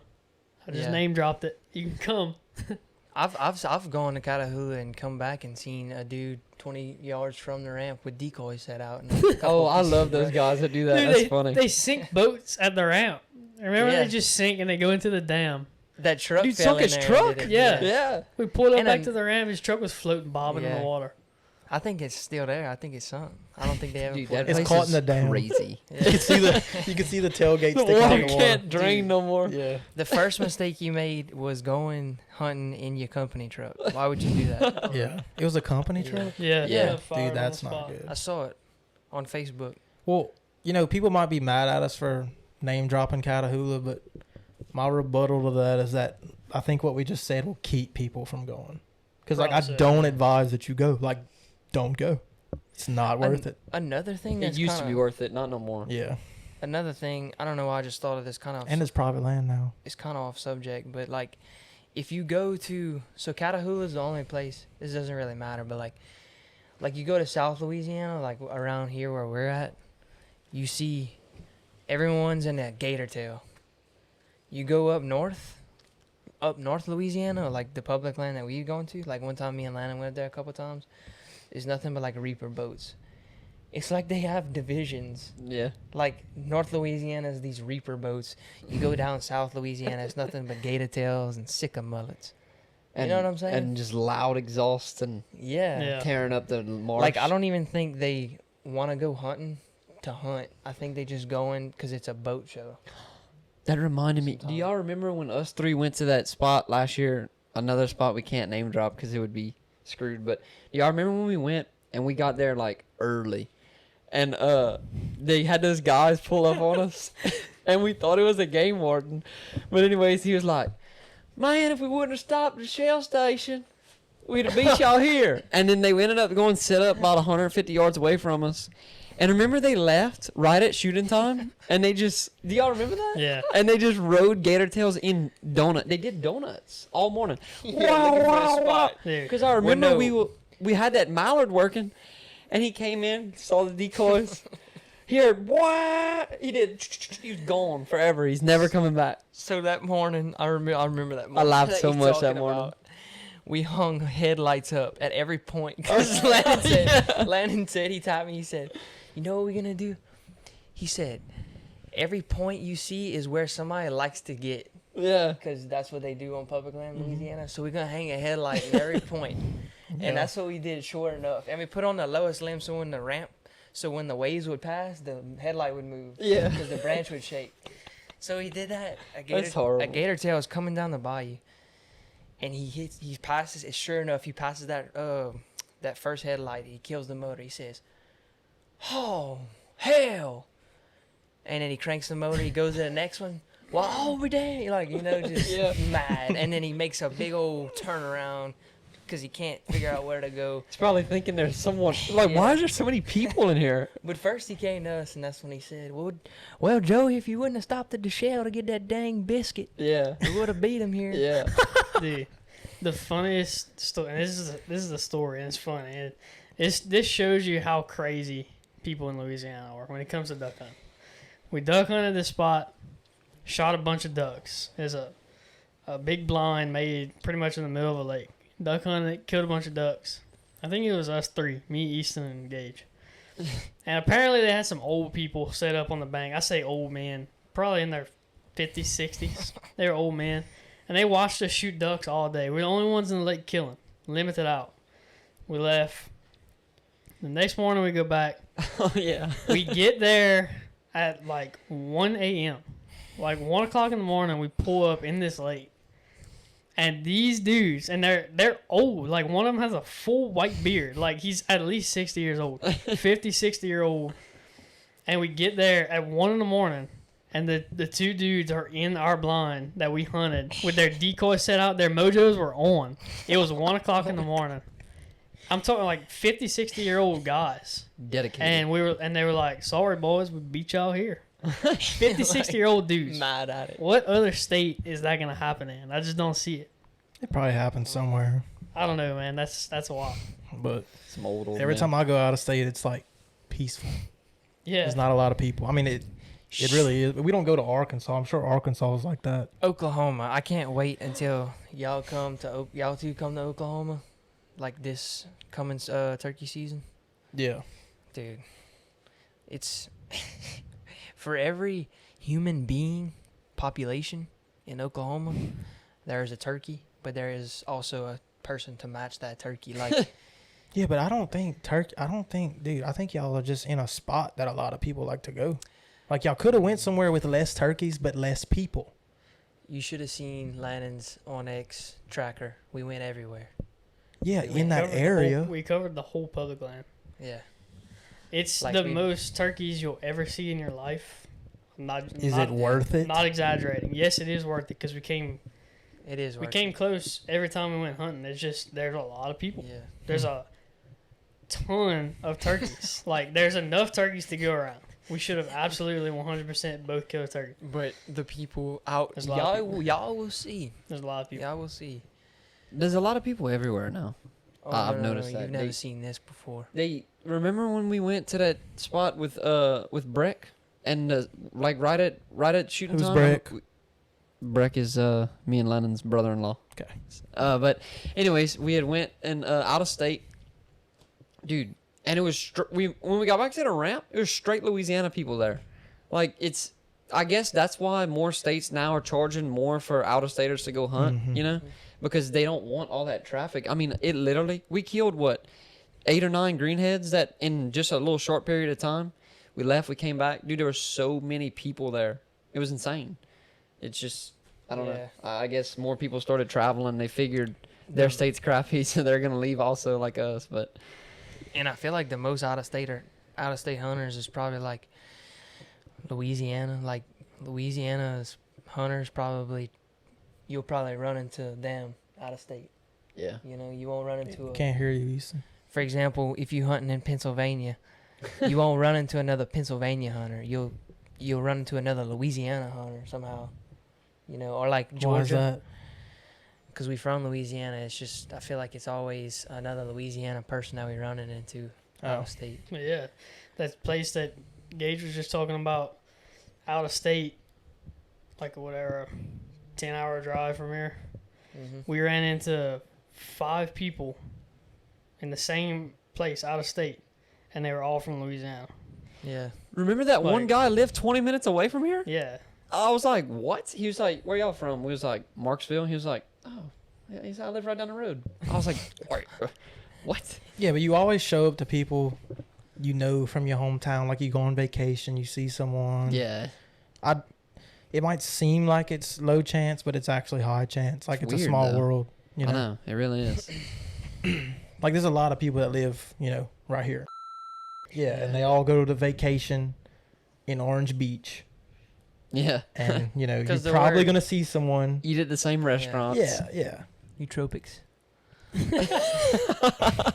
Nobody's going to understand that. That's Easton's Joe Rogan podcast. Hashtag Joe Rogan.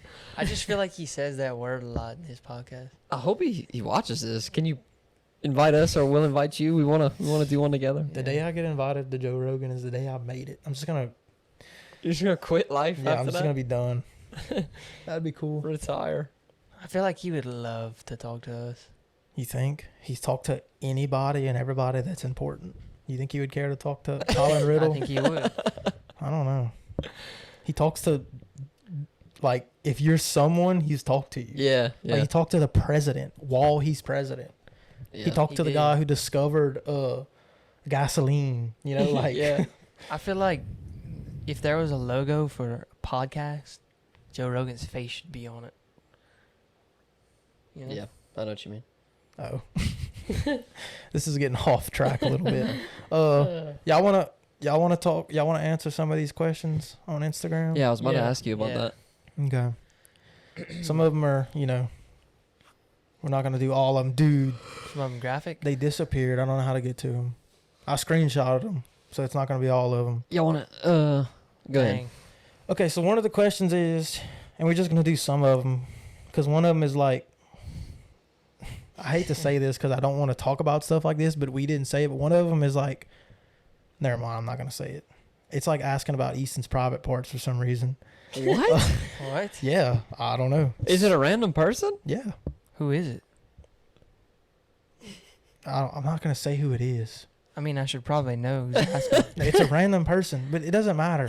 Oh my God.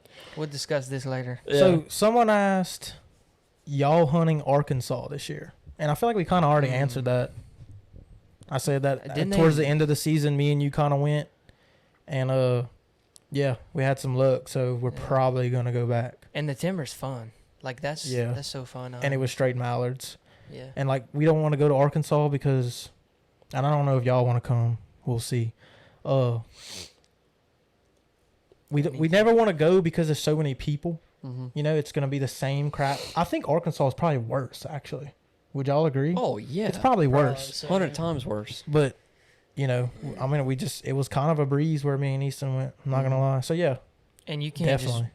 just be an out-of-state hunter going to Arkansas and not have done any scouting. Like, yeah. I don't care if you got on X, like, because I see videos of dudes wrecking their boats all the time in Arkansas. But you can go back to your questions. What setups are y'all using the video hunts? I feel like we should just answer that in a YouTube video, maybe. Unless y'all want it, y'all could say something if y'all want. I mean, everybody can say what they're using. Keep it simple and answer. Yeah, I mean, deer hunting, we're all camera arms, camera, and then a second angle, whether that's a 360 camera or a GoPro. If we're hunting on the ground, it's a tripod. I know something cool I could say. Duck hunting, we take turns filming. And I like that because we all get to shoot. Every time we shoot or whatever, we'll switch. And I feel like we've made some pretty good videos like that. But if I go with like just me and Allie this year, I saw this guy on YouTube. I like to pull up videos of people that aren't famous. Like they'll have like 3 subscribers and just see how they do stuff. Because a lot of times those guys will figure out something that works really good and you can learn something from it. Mm-hmm. This dude brought his camera arm duck hunting. Like his deer hunting. And he would film the ducks by himself. And when they came into the hole, now of course they have to come into the hole, he would stop and shoot. And I think I'm going to try that. Yeah. And also with the 360 camera, you have another angle. Yeah. I'm going to try that. It won't be like cinematic, but it'll be a good way to film your hunts when you don't have like a lot of people. And I'm going to try to do that almost every time if I don't have y'all with me. Yeah. But yeah, I mean, that's basically it for filming. I do want to make a video like how I'm going to film my deer hunts on YouTube though. Yeah. Oh, just to say something about it, I see a lot of people comment. I read the comments on TikTok. They ask like what brand and stuff like that, and we use Canon. That's just what Colin does because he's a professional, and we just kind of went with it. And from there, like we kind of getting into like the old school camcorders for deer hunting because it's a little bit easier and stuff like that. But yeah, that's about it. Using the mirrorless cameras it's more a professional grade camera, and you got to adjust the settings manually and use the focus. You know, sometimes you got to use manual if there's a bunch of branches and stuff, and it's a lot harder to film a deer hunt just like free flow. Yeah. You have to like know what you're doing. Like I'm going to use one, but for y'all, you know, camcorder all day, you know, electronical zoom, automatic settings, way easier. You have to have some good experience. Like Landon has some good experience with it. I'm not as good, but I know how to operate the camera. But if you're trying to like fix ISO and your aperture while you're also filming a deer, it gets a little technical, you know? Yeah. That's your job, so you're good. You're good with it. Yeah. All right. Another question. I think this one's pretty funny. How does Landon keep up his mustache? Like, what do you do to get your mustache? I feel like he's going to say nothing. He has a personal groomer. I use a variety of beard oils. Oh, my God.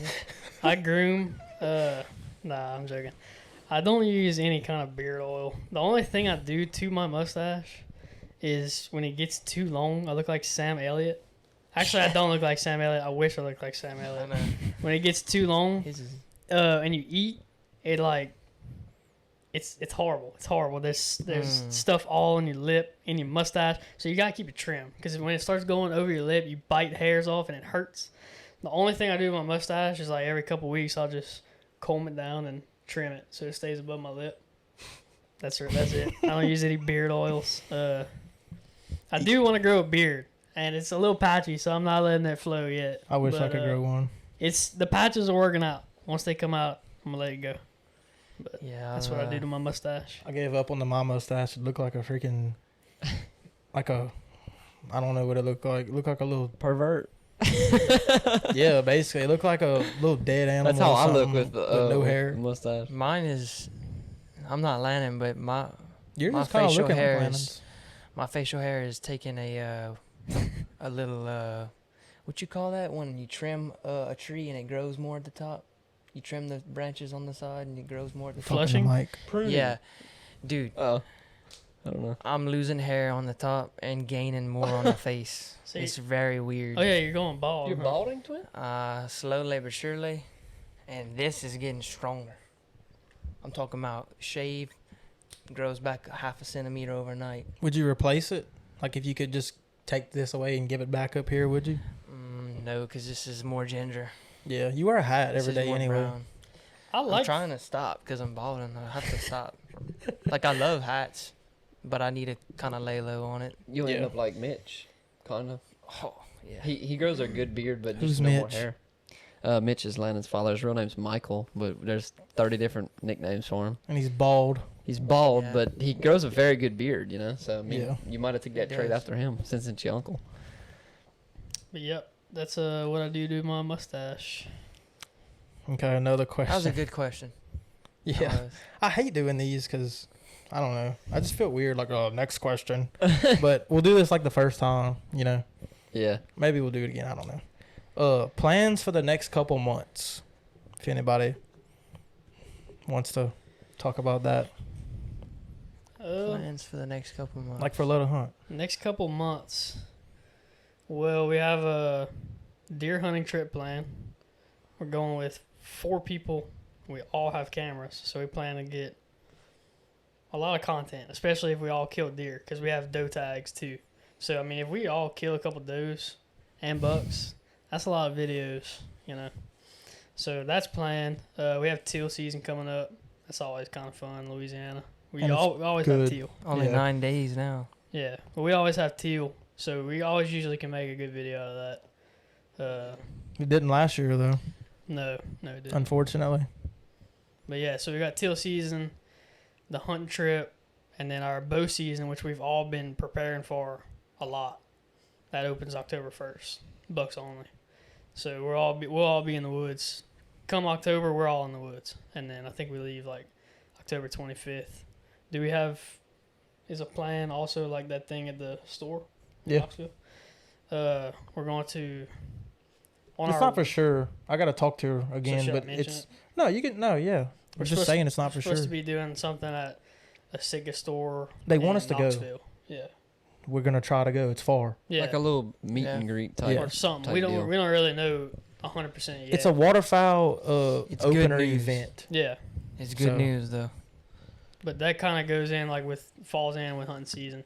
So we kind of got like teal season, bow season, our out of state trip, and then just And then like you know, of course, we got our hats and all that. And I also want to say this. Yeah, we want to make merch and stuff, but we really do this because we like enjoy it, I would say. yeah, For the most part, a lot of times we don't enjoy it, you know, like talking earlier, I want to throw my camera on the ground. Yeah. But you know, we do make merch, and we didn't make merch for a long time. People kept asking for it. That's kind of the main reason we did it. But like, we really do not care about making money, I wouldn't say. It helps to have some because a lot of this stuff costs money to do. So it helps to make a little bit to like pay for stuff like this. We won't be making dunks with our logo on it. That's for sure. That's for sure. Okay. We ain't doing that. Uh, This is a hunting industry. yeah. I mean, What other question? It's whatever. Just go ahead and go to the next question. yeah. Well, I don't know. A lot of these, I don't want to talk bad, but a lot of them aren't that good questions. Charles Xavier said, "What's next?"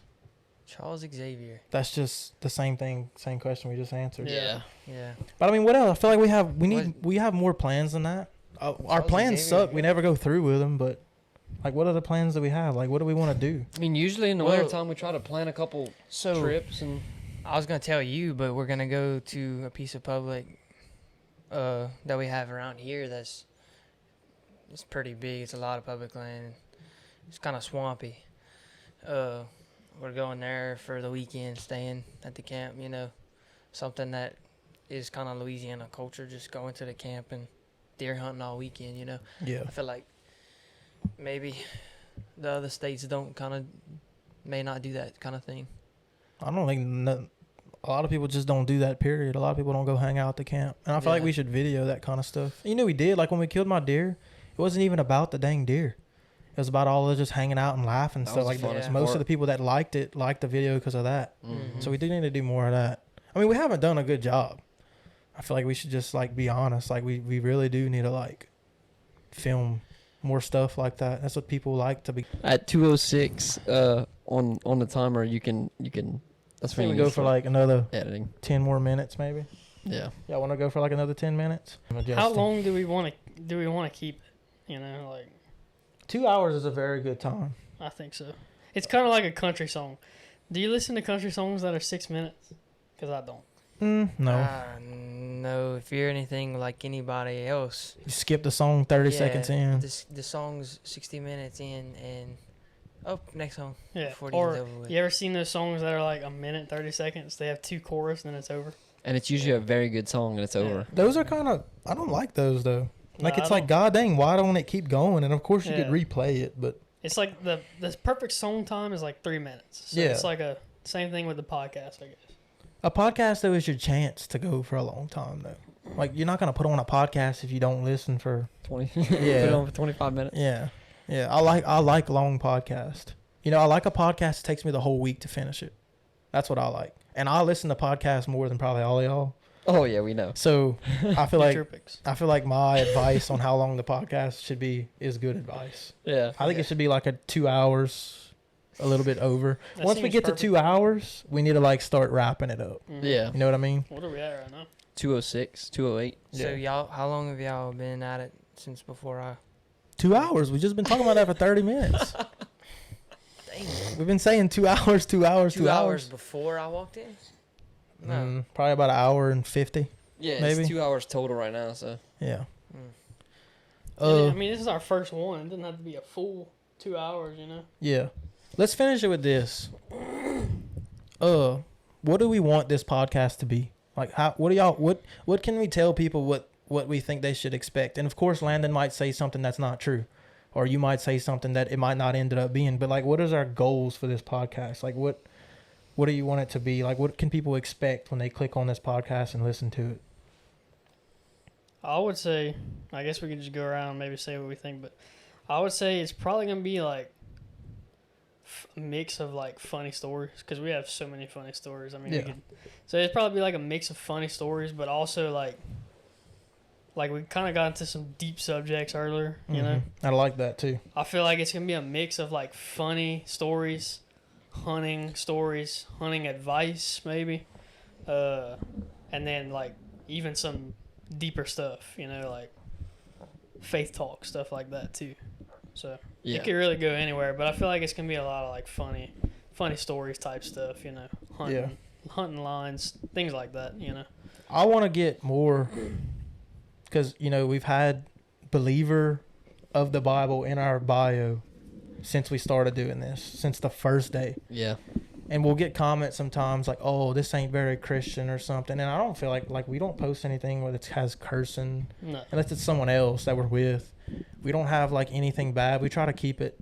But we also haven't had a lot of like Christian stuff. And this might be bad to say, but I've seen some videos, you know, people going hunting and they like talk about Jesus the whole time and stuff. And I'm just going to be honest, I don't really like it. And I'm a Christian. I love Jesus. But I don't like that. I want to watch you hunt I love to hear, oh, thank you for this. And I like when they say like a little prayer. But when they turn it into a sermon, it's like, if I wanted to hear a sermon, I would go watch a sermon, not a deer hunt. Does that make sense? That might be bad to say. I don't think it is. So in other words, this podcast could be that part of us, you know, like, yeah, I do want that to be in our videos a little bit, but I don't want it to overrun it, you know? The like Christian side of us. Do you think that y'all think that's bad to say? If y'all do, you can say that. No. And I see what you're saying. And we've talked about this before, you know, when we were talking about doing the podcast. I also don't want it to be like too technical. And of course it might get technical. This podcast might turn into a completely technical thing, but I don't want it to. I don't want it to be, oh, last year I killed a 190. Oh, really? You killed that in the slough bottom on that funnel point and that pinch point. And like, you know what I mean? Like, all that. I have a camera on every ridge. Like, I want it to be more like stories, you know, with some educational stuff maybe thrown in there, even though you should not take my advice. Don't take my advice. I don't know what the heck I'm talking about. Mine either. Yeah. But yeah, I mean, I feel like I explained what I think a little bit, because I've also been talking to y'all about that for a long time, like what I want it to be. Yeah. If y'all want to answer what y'all want it to be. I think, I mean, people like to hear about the educational stuff, but I mean, if they already have all that wisdom, you know, and they like, oh, I already know about this. They cut the podcast off because they don't want to hear all that. Mm-hmm. So I think we should definitely, It's okay to have it in there, though. Sometimes. It's going to come up. Oh, yeah. I mean, I just don't want it to be, and it also doesn't have to be hunting. I want it to involve hunting, but if we get off subject and we talk about things because there's things that are way more important than hunting.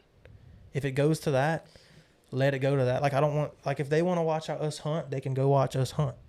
This could be a separate thing. It's always going to be based around hunting, you know, but, you know, because we probably wouldn't even hang out that much if it wasn't for hunting. Like, what would we do? Go to the bar? Yeah. Doing stuff we shouldn't do, but no, we hunt, keeps us busy. We're Christians. We don't do all that no more. Yeah, at least. Exactly. But Gage?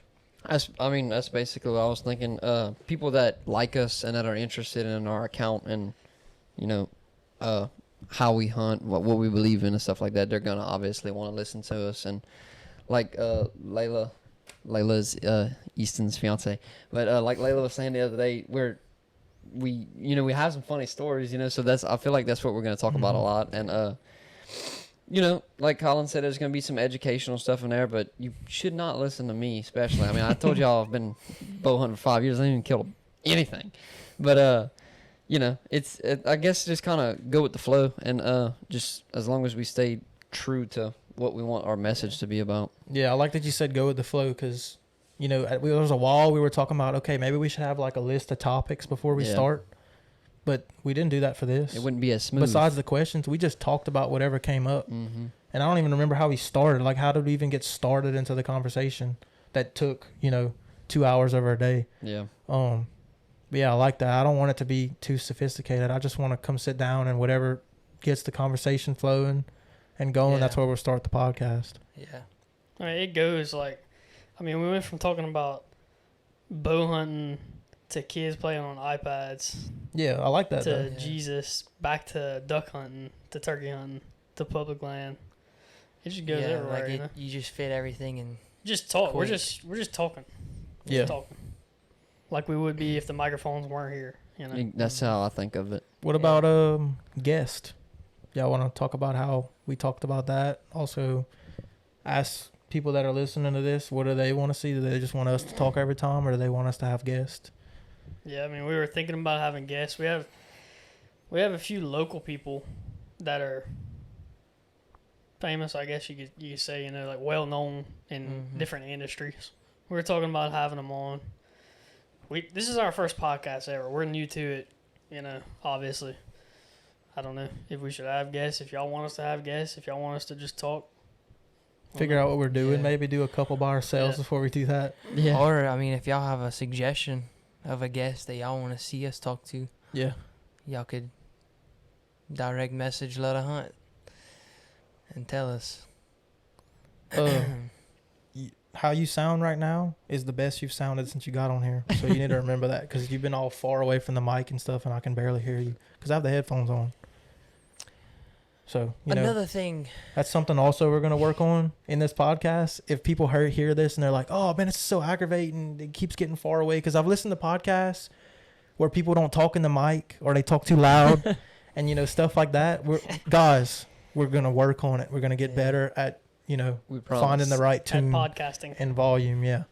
So There was one podcast I seen where a guy was way too close to the mic. Mm-hmm. And I mean, you could hear him spitting, his voice cracking. He was pretty much lips touching the mic. You're probably going to hear me like that too. It was bad. Dude, if anyone ever gets the hiccups on here, Easton's going to freak out. Yeah. Easton don't like hiccups. He gets mad at. He punched me one time. When we were younger, I used to get hiccups. He'd punch me. Bro, why you got hiccups? I didn't believe y'all until Layla said that the other day, and it's actually true. Yeah. I had the hiccups at work the other day, and Landon said, dude, Easton would be so mad at you right now. I'm like, what? All right, well, y'all think that's good? I did have one more thing I want to talk about. Go ahead. Just because I've never really known. But we might have already talked about this. I just wanted to ask y'all what's y'all's favorite, thing to hunt and why. I don't know if y'all have already talked about that. You want to just start the next podcast out with that? Because it's already at 2 hours. Okay. Yeah, that's a big topic. Easton, that could go for hours. Yeah, and it's not going to go for hours because we've been, I know you just pulled up, so it feels different than you, but we've been right here for a long time. Y'all have. We started setting this up. Like, started setting this up 11:30. What is 11 that? o'clock. Like 5 hours ago? Yeah. Like y'all got the swamp pants. It's sitting 3 right o'clock. here. Yeah, like I'm sweating right now. I know, it's hot. And one of y'all Well, farted because guys, it stinks. Next time we will discuss that. Yeah, if anyone cares. But Yeah. I don't know. I feel like people Wanna care about my personal opinions and stuff. I don't care about other people's, but it's a podcast that they listen to if they want to, or they don't. I like to hear what other people like to hunt. Yeah. A little bit. I mean, I don't I like like when to hear people why. go in a super detailed, with this ridge system has a 9% incline. Yeah. Yeah. I don't like that. Just be blatant, It kind of shows what kind of person they are. Yeah.